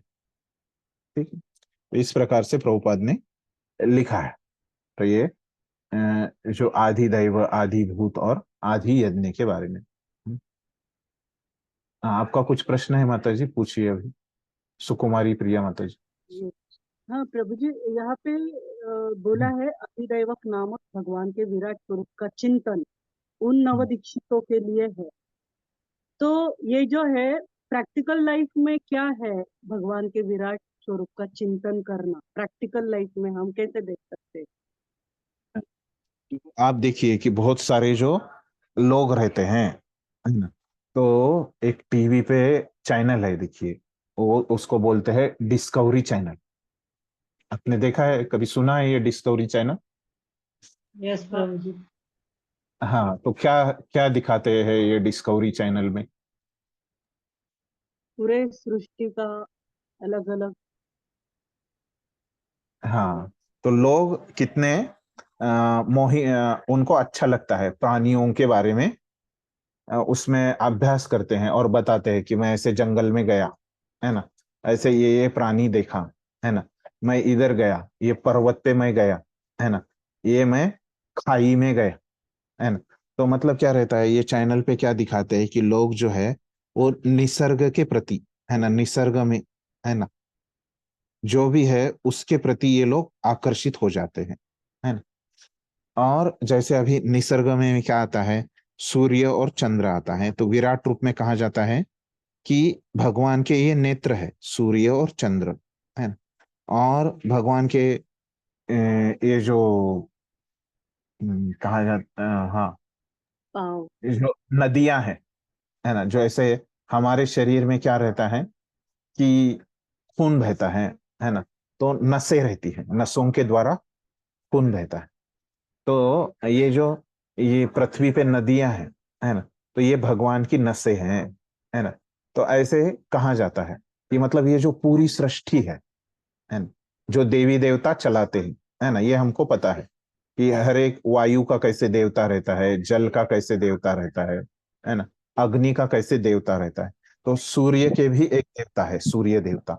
चंद्र के भी एक देवता है, सोम, है ना, जिसको हम बोलते हैं, है ना, चंद्र के देवता सोम। तो ऐसे हर एक चीज के देवता रहते हैं, पर्वतों के देवता रहते हैं, है ना। और सभी नदियों के भी अलग अलग देवता रहते हैं, समुद्र के भी देवता रहते हैं। तो ये सब जो इस हमको जगत में निसर्ग में जो दिखते रहता है ना, तो उसके प्रति कुछ लोग आकर्षित हो जाते हैं, ये निसर्ग के प्रति, है ना। और उनको लगता है कि यही भगवान है ना। ये वो देखते हैं कि हमारा जो शरीर है और उसमें भी क्या है, अग्नि जल पृथ्वी वायु आकाश, है ना। तो ये पांच तत्व है, पंच महाभूत है। और निसर्ग में भी पंच महाभूत है। तो उनको लगता है कि ये निसर्ग ही भगवान है। तो इसीलिए इसके ऊपर वो लोग नहीं सोच पाते, निसर्ग के कुछ ऊपर है ये अभी उनको पता नहीं है ना। तो इसलिए उनको कहा जाता है, तो वो जो है वो भगवान का जो विराट रूप है ना, उसमें ही निसर्ग है ना, विराट रूप में ही। और विराट रूप और निसर्ग क्या है कि इसमें कोई अंतर नहीं है ना। और ये लोग क्या है, नव दीक्षित है, मतलब नए नए लोग हैं, अध्यात्म में नए लोग है ना। तो ये लोग अभी बढ़ रहे आगे अध्यात्म में, कम से कम वो तो समझ रहे कि निसर्ग से सब कुछ आया, है ना। ऐसे तो ये लोग समझ रहे हैं ना। तो इनको क्या कहा गया है, आदि दैव, है ना, जो देवी देवता ये निसर्ग चलाते हैं। तो इनके ऊपर ही, वो निसर्ग के ऊपर ही, भगवान के आंखों के ऊपर ही वो ध्यान करेंगे, है ना, नेत्र के ऊपर। तो इससे उनका शुद्धिकरण हो जाए। ठीक है। निसर्ग को ही हम प्रकृति भी बोल सकते हैं ना, लोग प्रकृति प्रकृति बोलते हैं, प्रकृति हम्म। परमेश्वर। अभी ये दोनों में अंतर क्या है फिर, है ना, निसर्ग और प्रकृति में, ऐसे प्रश्न बराबर है।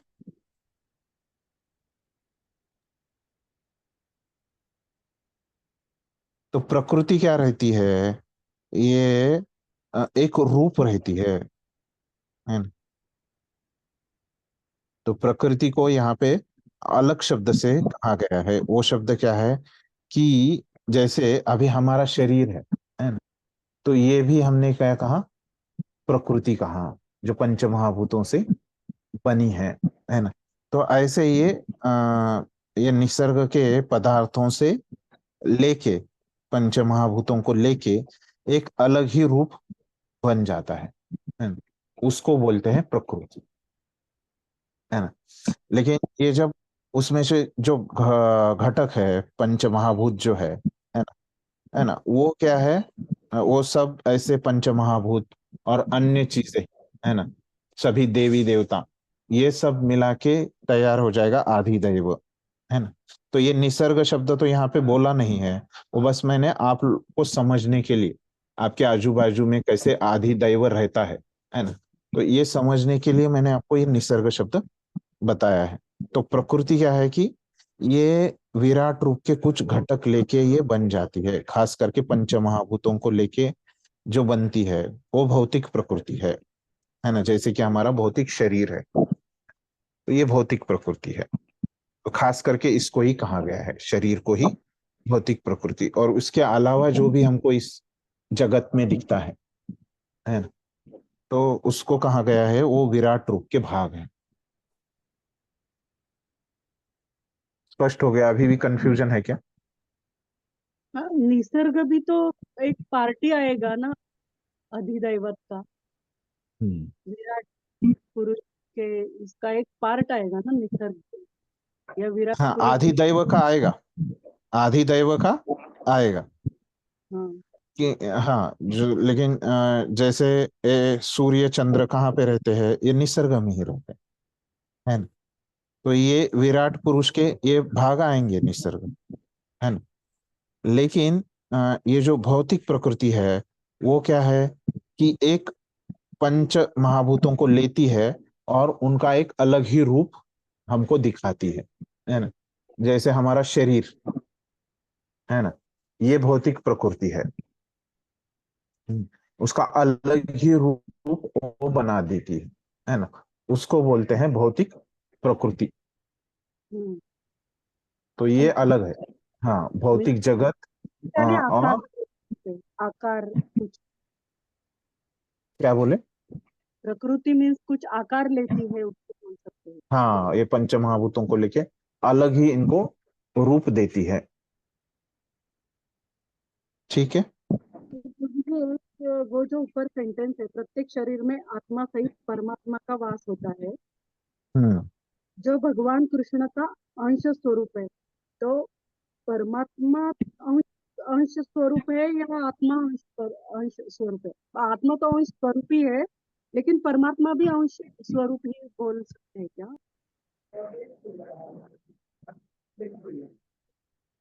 कहाँ पे है वो। हाँ, प्रत्येक शरीर में आत्मा सहित परमात्मा का वास होता है, जो भगवान कृष्ण का अंश स्वरूप है ना।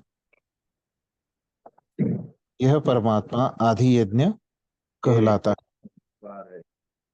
एक इंग्लिश में क्या दिया है, मतलब प्रभुपाद ने क्या दिया है वो बताता हूँ, और ये भी बताता हूँ कि वैसे बोल सकता है क्या।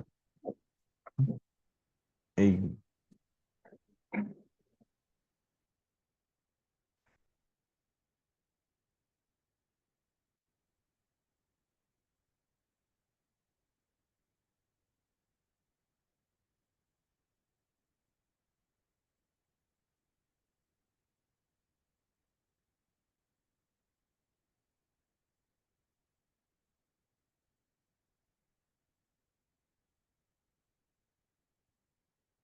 तो यहाँ पे थोड़ा सा हिंदी भाषांतर में थोड़ा सा गड़बड़ है। तो मूल देखिए, इंग्लिश में जो प्रभुपाद ने लिखा है तो वहां का मैं वाक्य पढ़ता हूँ, नहीं तो वो कंफ्यूजन हो जाएगा। ठीक है। तो यहाँ पे जो लिखा है कि प्रत्येक शरीर में आत्मा सहित परमात्मा का वास होता है, जो भगवान कृष्ण का अंश स्वरूप है ना। तो ये जो इंग्लिश में लिखा है प्रभुपाद ने मूल, है ना, तो ये परमात्मा के लिए ही लिखा है ना। ये जो अंश बोला है यहाँ पे प्रभुपाद ने, ये परमात्मा के लिए ही बोला है ना? तो और जीव भी क्या है, भगवान का एक अंश है। तो कैसे ये परमात्मा भगवान का अंश कैसे हो गया, ऐसे आपको लग सकता है। तो कैसे हो सकता है ये। तो भागवतम के पहले स्कंद के दूसरे अध्याय में, है ना, तो 11 नंबर का श्लोक है ना। तो वो श्लोक क्या है, तो वदंती तत्तत्वविदस, है ना, वदंती तत्तत्वविदस तत्वम यज्ञानम अद्वयम, है ना? एक मिनट मैं वो श्लोक निकालता हूँ। है। वदंती तत्तत्वविदस तत्वम यज्ञानम अद्वयम ब्रह्मेति परमात्मेति भगवानिति शब्दते, है ना। तो उसके भाषांतर में क्या बोल रहे हैं कि जो आध्यात्मवादी रहते हैं, जो पढ़े लिखे आध्यात्मवादी रहते हैं, तो वो भगवान को जानते हैं, है ना। तो भगवान क्या है, ब्रह्मन, है ना। उसके ऊपर क्या है, परमात्मा, और उसके ऊपर है भगवान, ऐसे है ना। ये श्लोक में बताया गया। मतलब परमात्मा में क्या हो जाता है, ये ब्राह्मण आ ही जाता है, और भगवान में परमात्मा आ ही जाता है ना? तो पूरा अगर आप परम सत्य को देखोगे तो वो क्या है, भगवान, है ना। और परमात्मा एक क्या है, उनका एक अंश है ना, जो भगवान में आ ही जाता है ना। तो इसलिए प्रभुपाद बोल रहे कि वो क्या है, कि वो अंश है।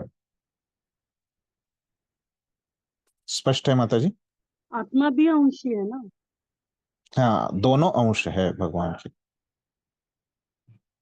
ठीक है। ठीक है मास्टर। हरे हम्म। और किसी को कुछ पूछना है? ठीक, फिर हम आगे बढ़ते हैं। तो अभी एक प्रश्न का उत्तर बचा है ना? तो 7 प्रश्नों के उत्तर मिल गए। तो कौन सा प्रश्न अभी बचा है? लास्ट में प्रभु जी प्रयाण काल है। मृत्यु में हाँ, तो उसका अर्थ क्या होता है प्रयाण काल का? मृत्यु काल में भगवान का अंत में, हाँ, स्मरण करते हैं। अंत समय हाँ, का तो कैसे अंतिम समय में भगवान का स्मरण हो सकता है? हम्म, अभी उसका उत्तर भगवान दे रहे हैं, है ना? तो भगवान बोल रहे फिर अभी, अंत काले च मामेव स्मरन् उक्त्वा कलेवरम यह प्रयाति समद्भाव याति नास्ति यत्र संशयः। तो अभी भगवान अभी डायरेक्ट उसका उत्तर दे रहे हैं, है ना? तो बोल रहे कि जीवन के अंत में, मतलब प्रयाण काल में, मृत्यु के समय में मेरा स्मरण करते हुए शरीर का त्याग जो करता है, उसको क्या हो जाता है उसके साथ? वह तुरंत मेरे स्वभाव को प्राप्त करता है। तो तुरंत उसको भगवान के जैसा स्वभाव प्राप्त होता है, इसमें कोई संदेह नहीं है। तो अंत काल में अगर कोई भगवान का स्मरण करता है, जो अर्जुन का प्रश्न था, तो ऐसे अगर कोई स्मरण करता है तो तुरंत उस व्यक्ति को भगवान के जैसा रूप, भगवान के जैसा स्वभाव मिल जाता है ना? तो उसको प्राप्त हो जाता है ना? तो इसमें कोई संदेह नहीं है ना? तो ऐसे अभी डायरेक्ट उत्तर दे दिया इस श्लोक में भगवान। ठीक है, समझ गया क्या उत्तर है 8वें प्रश्न का,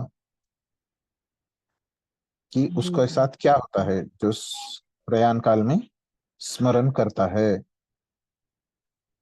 तो उसको तुरंत भगवान के जैसा स्वभाव प्राप्त होता है। तो तात्पर्य पढ़िए कोई। प्रभु इस जी पढ़ा। श्लोक में कृष्ण हाँ, भावना जिसने पढ़ा नहीं अभी तक वो पढ़िए, है ना? पढ़ू प्रभु जी। हाँ, हाँ, हाँ, पढ़िए। हाँ, और जीवन के और जीवन के अंत में जो केवल मेरा स्मरण करते हुए शरीर का त्याग करता है, वह तुरंत मेरे स्वभाव को प्राप्त करता है। इसमें रंच मात्र भी संदेह नहीं है। तात्पर्य कंटिन्यू करें। इस श्लोक में कृष्ण भावनामृत की महत्ता दर्शित की गई है। जो कोई भी कृष्ण भावनामृत में अपना शरीर छोड़ता है, वह तुरंत परमेश्वर के दिव्य स्वभाव को प्राप्त होता है। परमेश्वर शुद्धाति शुद्ध है, अतः जो व्यक्ति कृष्ण भावना भावित होता है, वह भी शुद्धाति शुद्ध होता है। स्मरण शब्द महत्वपूर्ण है। श्री कृष्ण का स्मरण उस अशुद्ध जीव से नहीं हो सकता जिसने भक्ति में रहकर कृष्ण भावनामृत का अभ्यास नहीं किया। अतः मनुष्य को चाहिए कि जीवन के प्रारंभ से ही कृष्ण भावनामृत का अभ्यास करे। यदि जीवन के अंत में सफलता वांछनीय है, तो कृष्ण का स्मरण करना अनिवार्य है। अतः मनुष्य को निरंतर हरे कृष्ण कृष्ण कृष्ण हरे हरे, हरे राम राम राम हरे हरे, इस महामंत्र का जप करना चाहिए। भगवान चैतन्य ने उपदेश दिया है कि मनुष्य को वृक्ष के समान सहिष्णु होना चाहिए। हरे कृष्ण कृष्ण कृष्ण हरे हरे, हरे राम राम राम हरे हरे का जप करने वाले व्यक्ति को अनेक व्यवधानों का सामना करना पड़ सकता है, तो भी इस महामंत्र का जप करते रहना चाहिए, जिससे जीवन के अंत समय कृष्ण भावनामृत का पूरा लाभ प्राप्त हो सके। हरे कृष्ण। तो यहाँ पे अभी प्रभुपद हमको क्या समझा रहे हैं कि इस श्लोक में, है ना, अंत काले च मामेव, इस श्लोक में कृष्ण भावनामृत की महत्ता दर्शित की गई है ना? तो क्या महत्ता है? प्रभुपाद बोल रहे कि कृष्ण भावनामृत की महत्ता यहाँ पे हमको दिखाई गई है ना? तो आगे बताएंगे प्रभुपाद खुद ही, है ना? तो बोल रहे कि महत्ता ये है कि जो कोई भी कृष्ण भावनामृत में अपना शरीर छोड़ता है ना? तो मृत्यु के समय अगर कोई भक्ति में रह के शरीर छोड़ता है, तो क्या होता है? उसको तुरंत भगवान का दिव्य स्वभाव उसको प्राप्त होता है, तो उसको फिर से जन्म नहीं लेना पड़ेगा, है ना। तो परमेश्वर शुद्ध अति शुद्ध है, अतः जो व्यक्ति कृष्ण भावना भावित होता है वह भी शुद्ध अति शुद्ध होता है। तो आप लोगों ने ईशोपनिषद में सीखा है ना, कि भगवान के लिए वहां पे शब्द क्या आया है, अ, अपाप विद्धम, है ना। तो ये शब्द था, ईशोपनिषद में बताया गया है कि भगवान कैसे एकदम शुद्ध है, शुद्ध अति शुद्ध है, अति शुद्ध है ना? तो वो, तो भगवान के संपर्क में कोई आता है, कोई कृष्ण भावना भावित हो जाता है, तो क्या हो जाता है वो, और वो भी शुद्ध हो जाता है ना। तो कैसे हो जाता है, क्योंकि वो स्मरण शब्द यहाँ पे महत्वपूर्ण है ना। तो श्री कृष्ण का स्मरण उस अशुद्ध जीव से नहीं हो सकता जिसने भक्ति में रहकर कृष्ण भावनामृत का अभ्यास नहीं किया, है ना।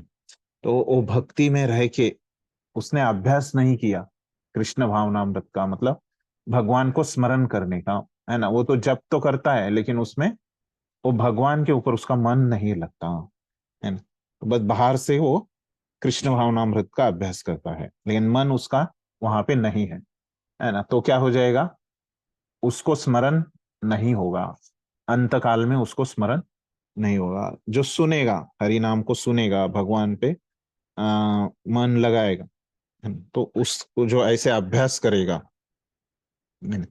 तो उसको ही क्या हो जाएगा, स्मरण हो जाएगा अंत काल में, है ना। अतः मनुष्य को चाहिए कि वो जीवन के आरंभ से ही कृष्ण भावनामृत का अभ्यास करे, तो शुरू से ही अभ्यास करना चाहिए, है ना? तो जब भी हम कृष्ण भावनामृत में आते हैं तभी से करना चाहिए, है ना। तो कभी कभी ऐसे हो सकता है कि हमको देरी हो सकती है कृष्ण भावनामृत में आने के लिए, है ना। तो ऐसे अभी रोते नहीं बैठना है ना, कि हमको देरी हो गई, है ना। तो जब भी हम आए कृष्ण भावनामृत में तब से हमको अभ्यास शुरू करना है, ताकि मृत्यु के समय में हमको चिंतन हो जाए, है ना।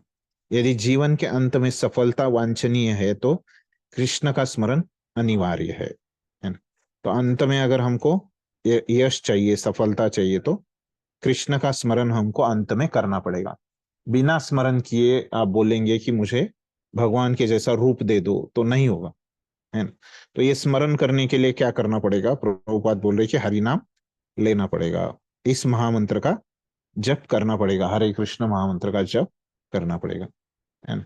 तो श्री चैतन्य महाप्रभु ने हमको ये आदेश दिया है ना, कि ये जो अगर आप हरि नाम का ये मंत्र लोगे, है ना, तो उस महामंत्र करोगे तो उसमें क्या हो जाएगा, इतना आसान है क्या ये महामंत्र का जप करने के लिए, है ना। तो रोज 2 घंटा देना कम से कम, है ना, ये इतना आसान है क्या, नहीं है ना। तो इसमें बहुत सारी तकलीफें आएंगी, ऐसे लगेगा कि मैं ये 2 घंटे में और पैसे कमा सकता हूँ, है ना, ऐसे लगेगा। ये 2 घंटे में मैं और पढ़ाई कर सकता हूँ, ऐसे लगेगा।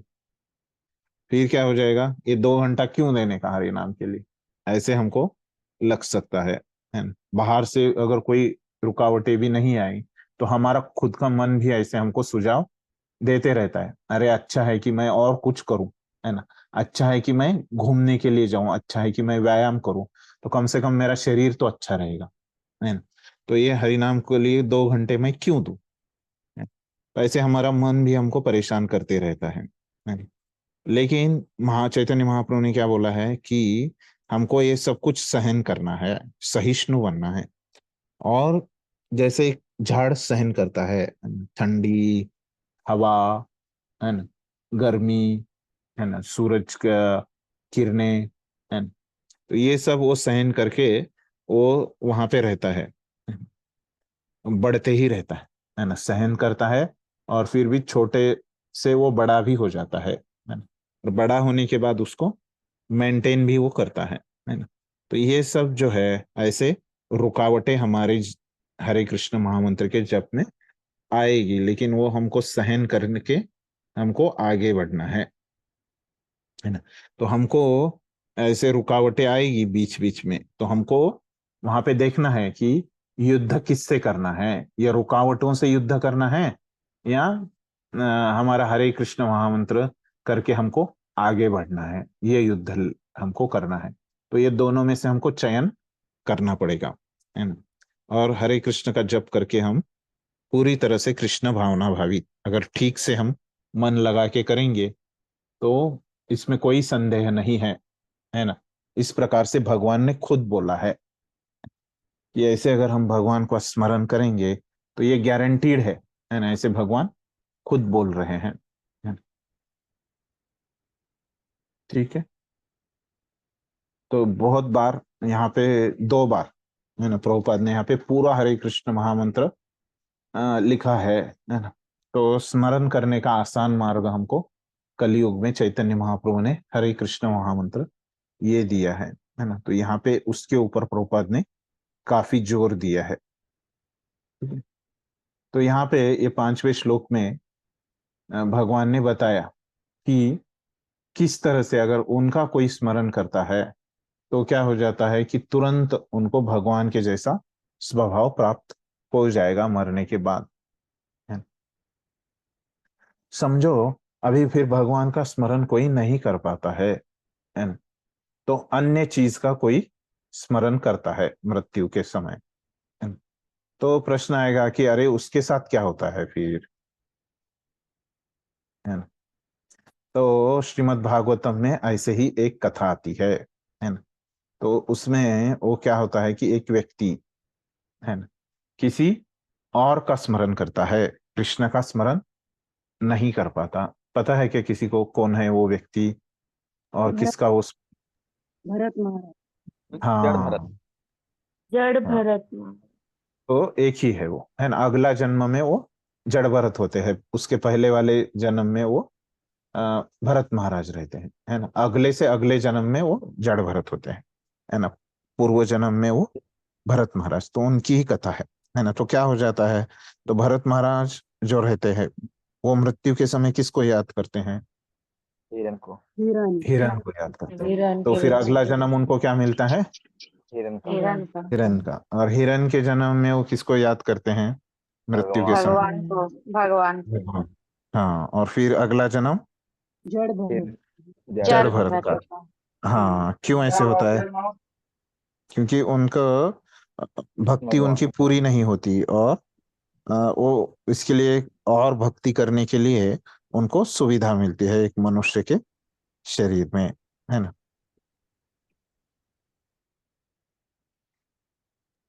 ठीक है। तो इस प्रकार से होता है, ये हमने उदाहरण देखा है। तो उसके लिए जो श्लोक है वो अभी अगला 6ठे श्लोक में भगवान बताने वाले हैं, है ना। हाँ प्रभु जी माता जी, मेरा आपका एक क्या प्रश्न है, क्वेश्चन। हाँ बोलिए, हाँ आपका क्या यस प्रश्न। प्रभु जी। हम्म प्रभु जी, जैसे कि आपने अभी बोला कि हमें जब हम चैंटिंग करते हैं तो एक्चुअली हमें जपा वैसे करना चाहिए, आर्टिफिशियल नहीं होना चाहिए दिखावे के कारण। नहीं तो हम भगवान के पास नहीं जा सकते।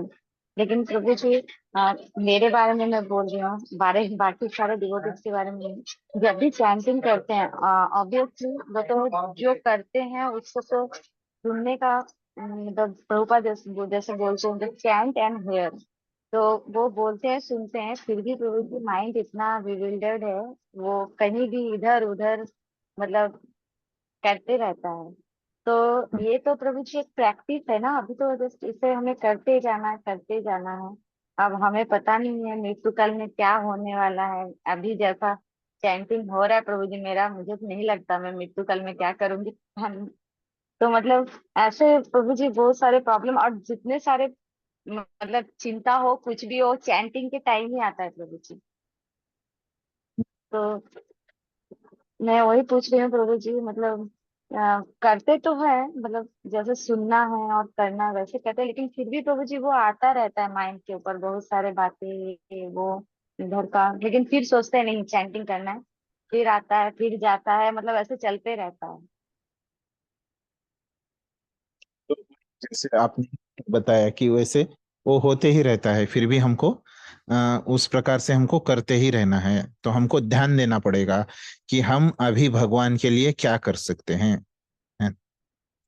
तो हम क्या कर सकते हैं अभी, है ना। जो विचार रहते हैं वो क्या रहते हैं, दो प्रकार के रहते हैं, है ना, कि मैंने क्या गलतियां की, है ना, वही विचार आते हैं, है ना, या मैं आगे क्या करने वाला हूँ, है ना, ऐसे ही विचार आते है ना। ज्यादातर विचार जो रहते हैं, है ना, आप देखो कौन से विचार आपके मन में आते हैं, तो वो इस प्रकार के विचार रहते हैं कि आपने जो अभी इसके पहले क्या क्या गलतियां की, है ना, और आप भविष्य में क्या क्या करने वाले, है ना, इसी प्रकार के विचार रहते हैं ज्यादातर विचार, है ना।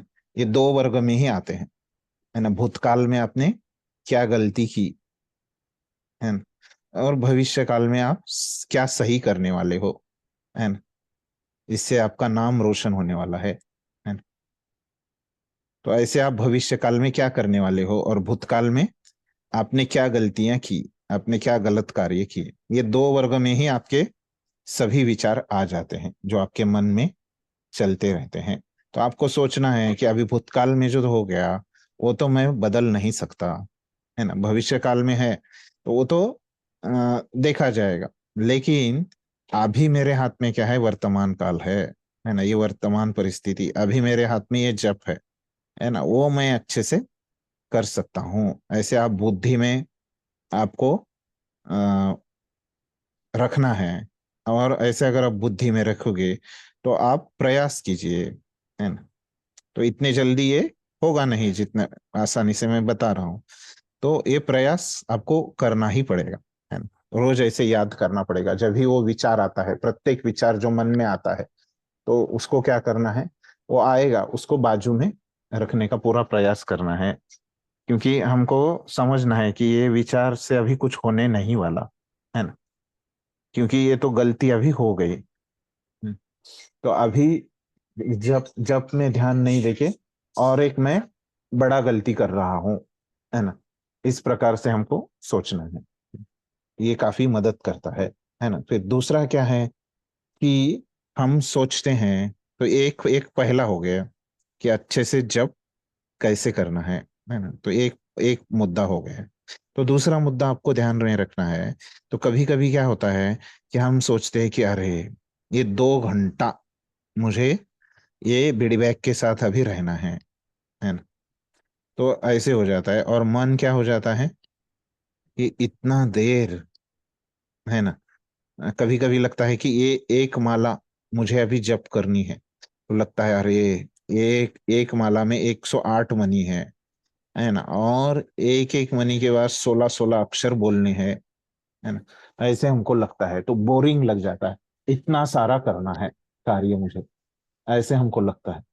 तो मन को क्या बोलने का कि मुझे एक हरे कृष्ण महामंत्र का ही जप करना है ना, वही सुनने का, है ना, हरे कृष्ण कृष्ण कृष्ण हरे हरे, हरे राम राम राम हरे हरे। तो वो एक मंत्र सुनने के बाद ही फिर हम बोलने का और एक मंत्र करना है ना? फिर ये बोलने का और एक मंत्र करना है, ऐसे एक एक करके, थोड़ा थोड़ा करके, है ना? तो भी देखिए कुछ काम रहेगा, है ना, तो बहुत सारा काम, है ना, अगर जैसे आपको कुकिंग करना है तो 10 रोटियां बनानी है ना, तो बहुत ज्यादा लगता है, तो एक रोटी बनाना है तो बहुत कोई भी बना देता है। तो एक रोटी बनाने के बाद और एक रोटी और एक रोटी और एक रोटी, ऐसे ऐसे भी हम मन को करके नियंत्रित कर सकते हैं। तो ऐसे भूरिजन प्रभु बताते हैं, है ना, ये दूसरा वाला जो तरीका है ना, कि मन को आप बताइए कि आपको एक ही हरे कृष्ण महामंत्र का जप करना है ना, उससे भी बहुत सारे भक्तों का मन नियंत्रण में आ जाता है।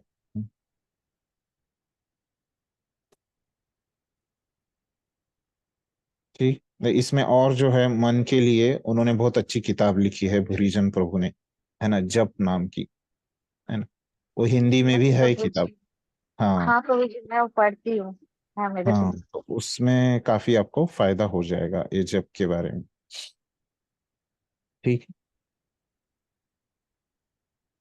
हाँ, मथुरा हरे माता जी कृष्ण आपका क्या है? प्रभु जी। हाँ हाँ। हरे कृष्ण प्रभु जी। हरे कृष्ण। हम्म हम्म। दंडवत प्रणाम। प्रभु जी हम्म। मैं समझी नहीं, मेरे पास मराठी गीता है, मैं पढ़ के बताओ, मराठी में है। हरे कृष्ण। पढ़िए ना। हा आणि अंतकाळी केवळ माझे स्मरण करीत जो आपला देहत्याग करतो तो तत्काळ माझ्या प्रकृतीची प्राप्ती करतो, यात मुळे संशय नाही. तर प्रकृतीची प्राप्ती म्हणजे नेमकं काय, म्हणजे भगवंतामध्ये विलीन होणे की त्यांची प्रकृतीची प्राप्ती म्हणजे काय? हम्म तो प्रकृति है ना, तो यहाँ पे हिंदी में क्या बोला है कि अ, भगवान का, है ना, जो उनको रूप स्वभाव प्राप्त होता है ना, तो भगवान के जैसा ही उनको शरीर प्राप्त होता है ना। भगवान के जैसे ही प्रकृति मतलब अभी हमने क्या चर्चा किया कि ये हमारा शरीर है ना, तो भगवान के जैसा ही शरीर उनको प्राप्त होता है जो याद करते हैं।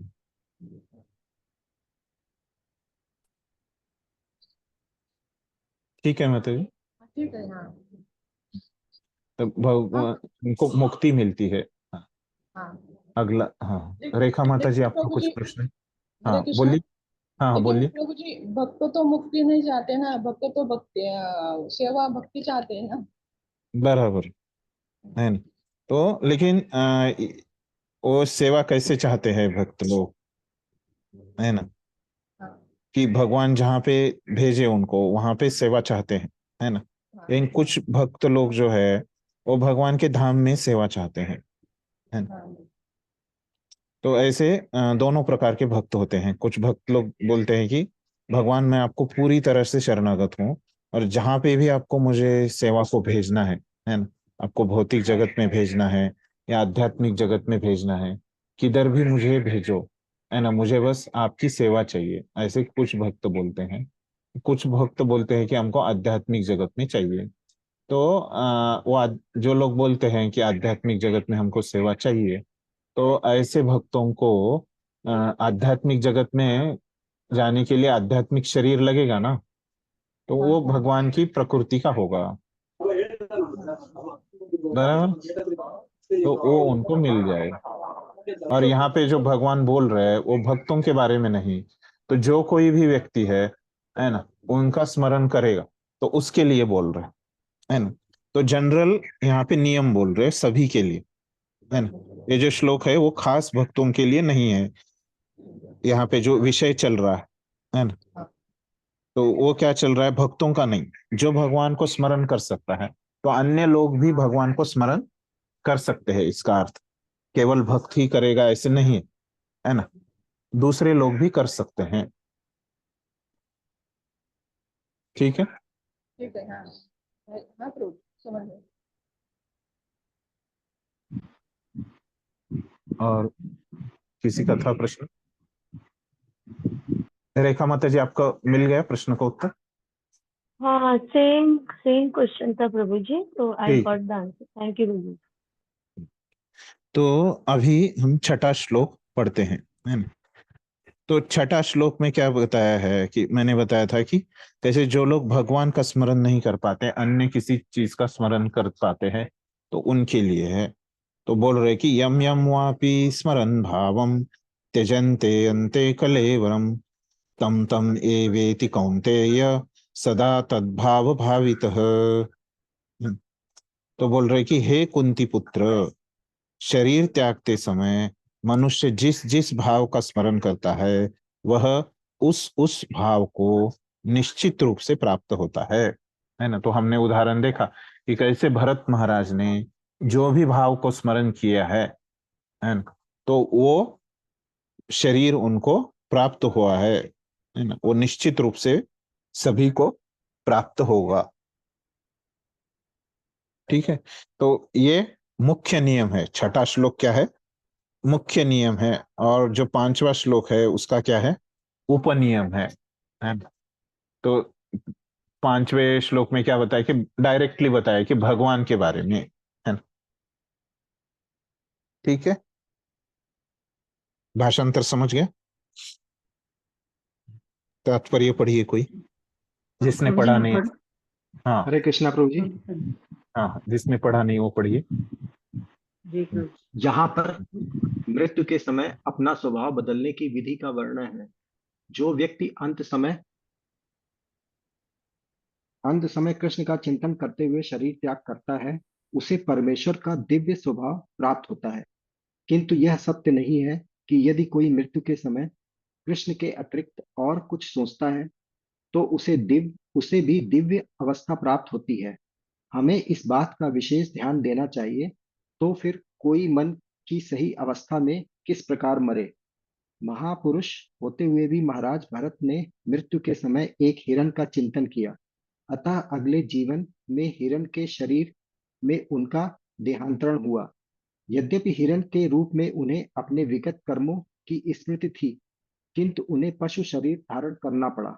निस्संदेह मनुष्य के जीवन भर के विचार संचित होकर मृत्यु के समय उसके विचारों को प्रभावित करते हैं, अतः इस जीवन से उसका अगला जीवन बनता है। अगर कोई इस जीवन में सतोगुणी होता है और निरंतर कृष्ण का चिंतन करता है, तो संभावना यही है कि मृत्यु के समय उसे कृष्ण का स्मरण बना रहे। इससे उसे कृष्ण के दिव्य स्वभाव को प्राप्त करने में सहायता मिलेगी। यदि कोई दिव्य स्वरूप से कृष्ण की सेवा में लीन रहता है, तो उसका अगला शरीर दिव्य आध्यात्मिक ही होगा, भौतिक नहीं। अतः जीवन के अंत समय अपने स्वभाव को सफलतापूर्वक बदलने के लिए हरे कृष्ण कृष्ण कृष्ण हरे हरे, हरे राम राम राम हरे हरे का जप करना सर्वश्रेष्ठ विधि है। हरे कृष्ण। और पढ़ो गुरु जी।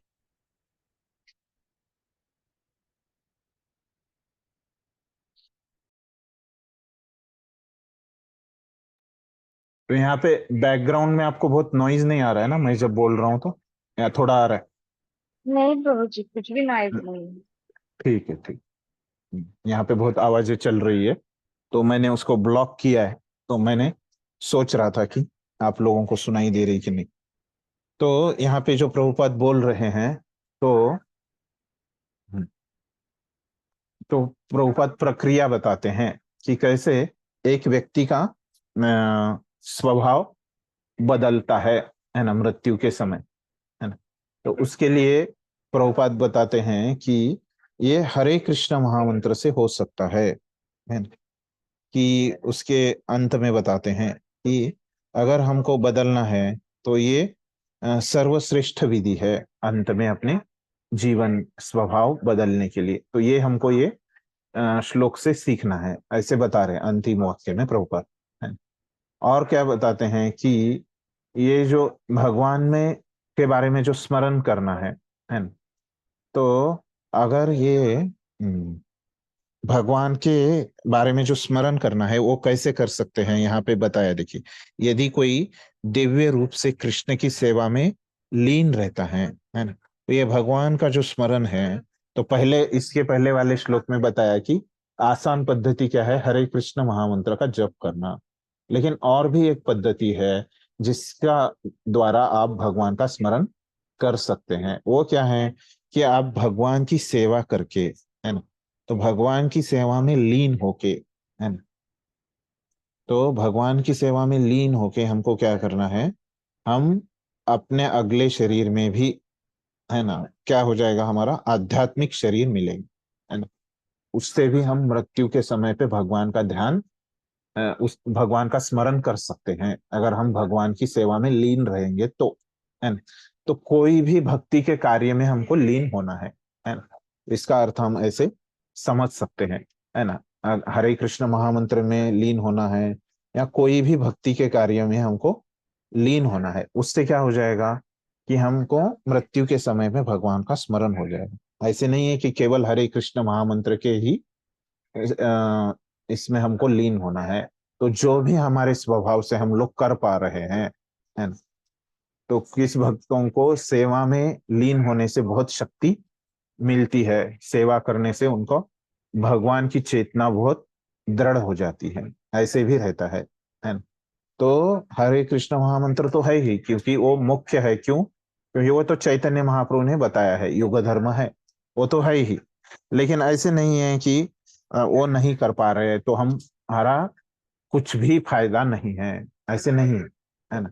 अगर हमको कोई सेवा अच्छी लगती है और हम उसमें लीन हो जाते हैं, है ना, उसमें हम पूरे आवेशित हो जाते हैं, उसमें हमारा पूरा अभिनिवेश हो जाता है ना? तो क्या हो जाता है, वो भी एक प्रकार का यश है ना? तो वो भी बहुत बड़ी बात है ना? किसी को किताबें पढ़ना अच्छा लगता है, किसी को किताबें बांटना अच्छा लगता है ना? किसी को व्यवस्थापन करना अच्छा लगता है ना? किसी को भगवान के लिए बगीचे में सेवा करने को अच्छा लगता है, किसको माला बनाना अच्छा लगता है ना? किसी को भगवान के लिए भोग बनाना अच्छा लगता है ना? तो हर एक अलग अलग व्यक्ति को अलग अलग कार्य अच्छा लगता है।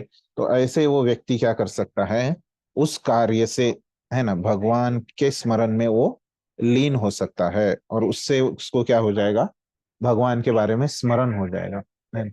तो ये दो मुख्य बातें यहाँ पे प्रभुपाद ने बताई है इस श्लोक में, है ना, अंतिम दो वाक्यों में, है ना। तो उससे पहले क्या बताया फिर प्रभुपाद ने तात्पर्य में, है ना। तो ये मुख्य बातें हैं, दो बातें, है ना। तो उससे पहले प्रभुपाद बोल रहे हैं कि यहाँ पर मृत्यु के समय अपना स्वभाव बदलने की विधि का वर्णन है ना। तो कैसे हम बदल सकते हैं अपना स्वभाव, आध्यात्मिक कैसे बना सकते हैं, वो प्रोसेस यहाँ पे दी है। जो व्यक्ति अंत समय में कृष्ण का चिंतन करते हुए शरीर त्याग करता है, उसे परमेश्वर का दिव्य स्वभाव प्राप्त होता है ना। तो जो भगवान का स्मरण करेगा, वो पहले श्लोक में भी बताएगा, उसको भगवान का प्रकृति प्राप्त हो जाएगी, भगवान का स्वभाव प्राप्त हो जाए। किंतु यह सत्य नहीं है कि यदि कोई मृत्यु के समय कृष्ण के अतिरिक्त और कुछ सोच रहा है तो भी दिव्य अवस्था प्राप्त हो सकती है ना। तो ऐसे नहीं है कि आप मृत्यु के समय में कुछ और सोचोगे तो आपको भी भगवान ही मिल जाएंगे, ऐसे नहीं, है ना। जिधर का आपने कलकत्ता जाने का टिकट निकाला तो कलकत्ता ही जाओ, है ना। दूसरे जगह पे जाने का टिकट निकाला तो आ, आप दूसरी जगह ही जाओगे, है ना। तो इस प्रकार से है ना। तो ऐसे उदाहरण दे रहे हैं फिर प्रभुपाद यहाँ पे। तो कौन है ना, जो ऐसे अन्य अवस्था को प्राप्त किया था, है ना। तो भरत महाराज का वो हमने देखा पूरा विस्तार से। फिर बाद में बताता है कि निस्संदेह मनुष्य के जीवन भर के विचार संचित होकर मृत्यु के समय उसके विचारों को प्रभावित करते हैं, अतः उस जीवन से उसका अगला जीवन बनता है। तो ये तो स्वाभाविक है ना, कि जो भी हम जन्म भर करते हैं वही हमको मृत्यु के समय याद आता है ना। वो तो कथा है, एक व्यक्ति, आप सब लोग जानते होंगे वो कथा की, कैसे वो स्मशान में जाता है तो सोचता है कि वो क्या कर सकता है, स्मशान के लकड़ी का व्यवसाय कर सकता है, बेचने का, है ना। क्योंकि वो पूरा जन्म भर उसने क्या किया रहता है, व्यवसाय ही किया रहता है। तो ये जो लोग व्यवसाय करते हैं तो उनको व्यवसाय के बारे में ही अ, विचार आते हैं, है ना। तो कुछ गलत नहीं है व्यवसाय करने में भी, कुछ गलत नहीं है, लेकिन क्या करना चाहिए, वो व्यवसाय कृष्ण के लिए करना चाहिए, है ना। जो बात प्रभुपाद ने अंत में बताई, तो व्यवसाय को एक सेवा समझ के करेंगे, है ना, तो कोई गलती नहीं है उसमें, है ना। तो ऐसे नहीं है कि हम लोग व्यवसाय करने को मना करते हैं, है ना। तो वो भी भगवान की सेवा समझ के अगर करेंगे तो वो भी बहुत अच्छा है। तो वो भी, उससे भी भगवान में प्रभुपाद बोल रहे यहाँ पे कि उसमें भी भगवान के स्मरण में लीन हो सकते हैं, है ना, व्यवसाय करने से भी। अगर कोई इस जीवन में सतोगुनी होता है और निरंतर कृष्ण का चिंतन करता है तो संभावना यही है कि मृत्यु के समय उसे कृष्ण का स्मरण बना रहे, है। तो अगर कोई जन्म भर स्मरण करते रहेगा ऐसे, तो जन्म अंत में जरूर स्मरण होगा। इससे उसे कृष्ण के दिव्य स्वभाव को प्राप्त करने में सहायता मिलेगी, है ना। तो ये मदद करेगा भगवान के बारे में स्मरण करने में। और ये अंत के दो वाक्य तो मैंने पहले बताए हैं, है ना। तो इस प्रकार, है ना, प्रभुपाद बोलते हैं, है ना, कि ये स्मरण करना आवश्यक है। और यहाँ पे स्मरण करने की और एक पद्धति प्रभुपाद ने हमको बताई है। वो क्या है कि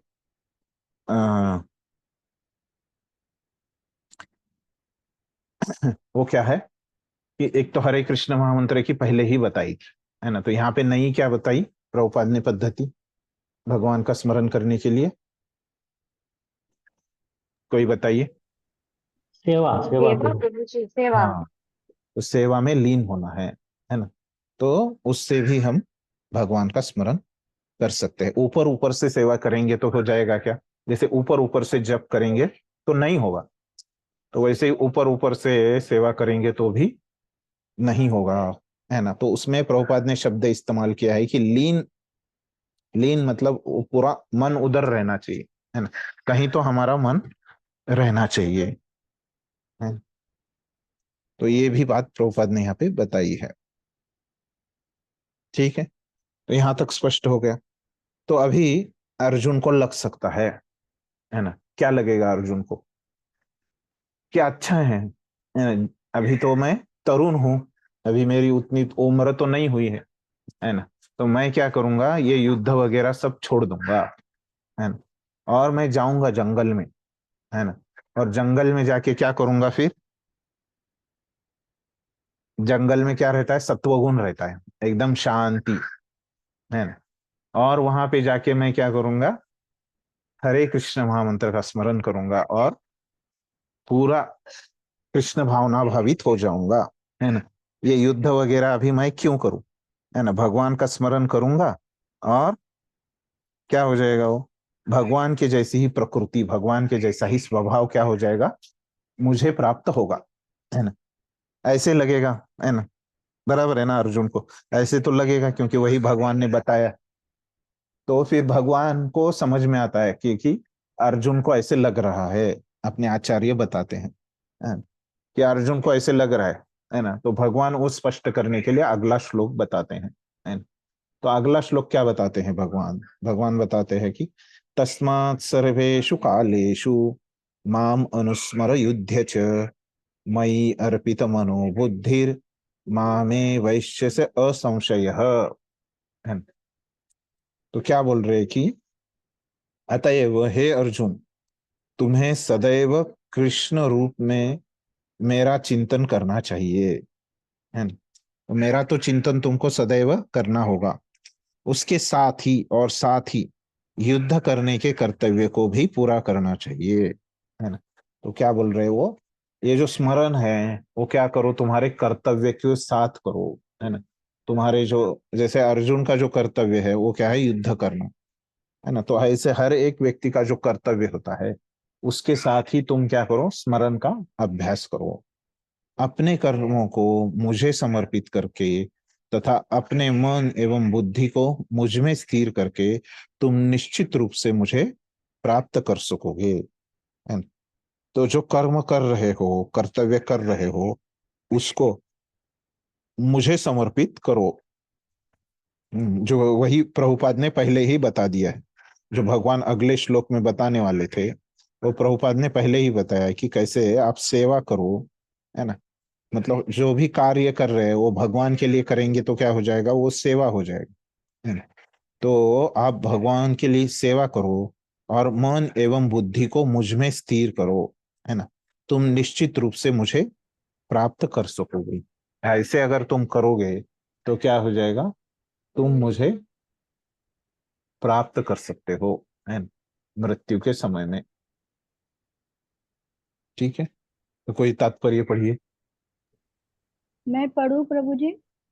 हाँ, आपने नहीं पढ़ा ना अभी तक? नहीं प्रभु जिसने जी। नहीं, हाँ पढ़िए। हरे कृष्णा प्रभु जी। हम्म, अर्जुन की दिया गया यह उपदेश भौतिक कार्यों में व्यस्त रहने वाले समस्त व्यक्तियों के लिए बड़ा महत्वपूर्ण है। भगवान यह नहीं कहते हैं कि कोई अपने कर्तव्यों को त्याग दे। मनुष्य उन्हें करते हुए साथ साथ ही हरे कृष्ण का जाप करके कृष्ण का चिंतन कर सकता है। इससे मनुष्य भौतिक कलमश से मुक्त हो सकता है और अपने अपने मन तथा बुद्धि को कृष्ण में प्रवृत्त करेगा। कृष्ण का नाम जप करने से मनुष्य परम धाम कृष्ण लोक को प्राप्त होगा, इसमें कोई संदेह नहीं। हरे कृष्णा प्रभु जी। धन्यवाद। तो यहाँ पे अभी प्रभुपाद क्या बता रहे हैं कि अर्जुन को दिया गया यह उपदेश भौतिक कार्यों में व्यस्त रहने वाले समस्त व्यक्तियों के लिए बड़ा महत्वपूर्ण है। ये सबके लिए बहुत महत्वपूर्ण है जो अर्जुन को भगवान बता रहे। ये हम सब लोग क्या करते हैं, अन्य भी चीजें करते हैं, भौतिक कार्य हम सब लोग कर रहे हैं। तो भगवान यह नहीं कहते कि कोई अपने कर्तव्यों को त्याग दे। तो भगवान ऐसे नहीं बोल रहे कि आप आपके कर्तव्य छोड़ दो। मनुष्य उन्हें करते हुए साथ साथ हरे कृष्ण का जप करके कृष्ण का चिंतन कर सकता है। तो भगवान ने बोला नहीं है कि आप आपके कार्य छोड़ दो, है ना। तो भगवान बोल रहे कि दोनों साथ साथ में करो, एक ही मत करो। इससे मनुष्य भौतिक कलमश से मुक्त हो जाएगा, है ना। तो ऐसे अगर कोई व्यक्ति साथ साथ करेगा तो क्या हो जाएगा, भौतिक कलमश से वो मुक्त हो जाएगा। समय लगेगा, है ना, लेकिन वो मुक्त जरूर हो जाएगा। अपने मन तथा बुद्धि को कृष्ण में प्रवृत्त करेगा और कुछ समय में बाद में उसकी मन और बुद्धि, है ना, जो भक्ति की उच्च अवस्था है, हम 12वें अध्याय में देखेंगे। मन और बुद्धि से कृष्ण के बारे में सोचना, ये कैसे उच्च अवस्था रहती है भक्ति योग में, है। तो ये मन और बुद्धि में इसके द्वारा वो कृष्ण को बारे में सोचेगा। कृष्ण का नाम जप करने से मनुष्य परम धाम कृष्ण लोक को प्राप्त होगा, इसमें कोई संदेह नहीं है। हरे कृष्ण महामंत्र का जप करने से जरूर ही उसको परम गति मिल जाएगी।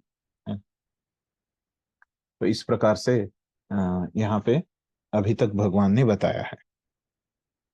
ठीक है, यहाँ पे समय हो गया है ना। तो किसी का कुछ प्रश्न है, कुछ समझ में नहीं आया तो पूछिए, हम यहाँ पे रुक जाएंगे।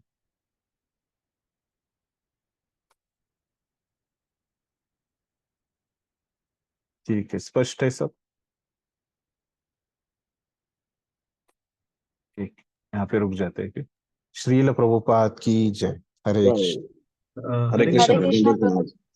दंडवत। नेक्स्ट वीक निर्जला एकादशी है धन्यवाद सैटरडे कृष्णा को, प्रभु। हाँ, तो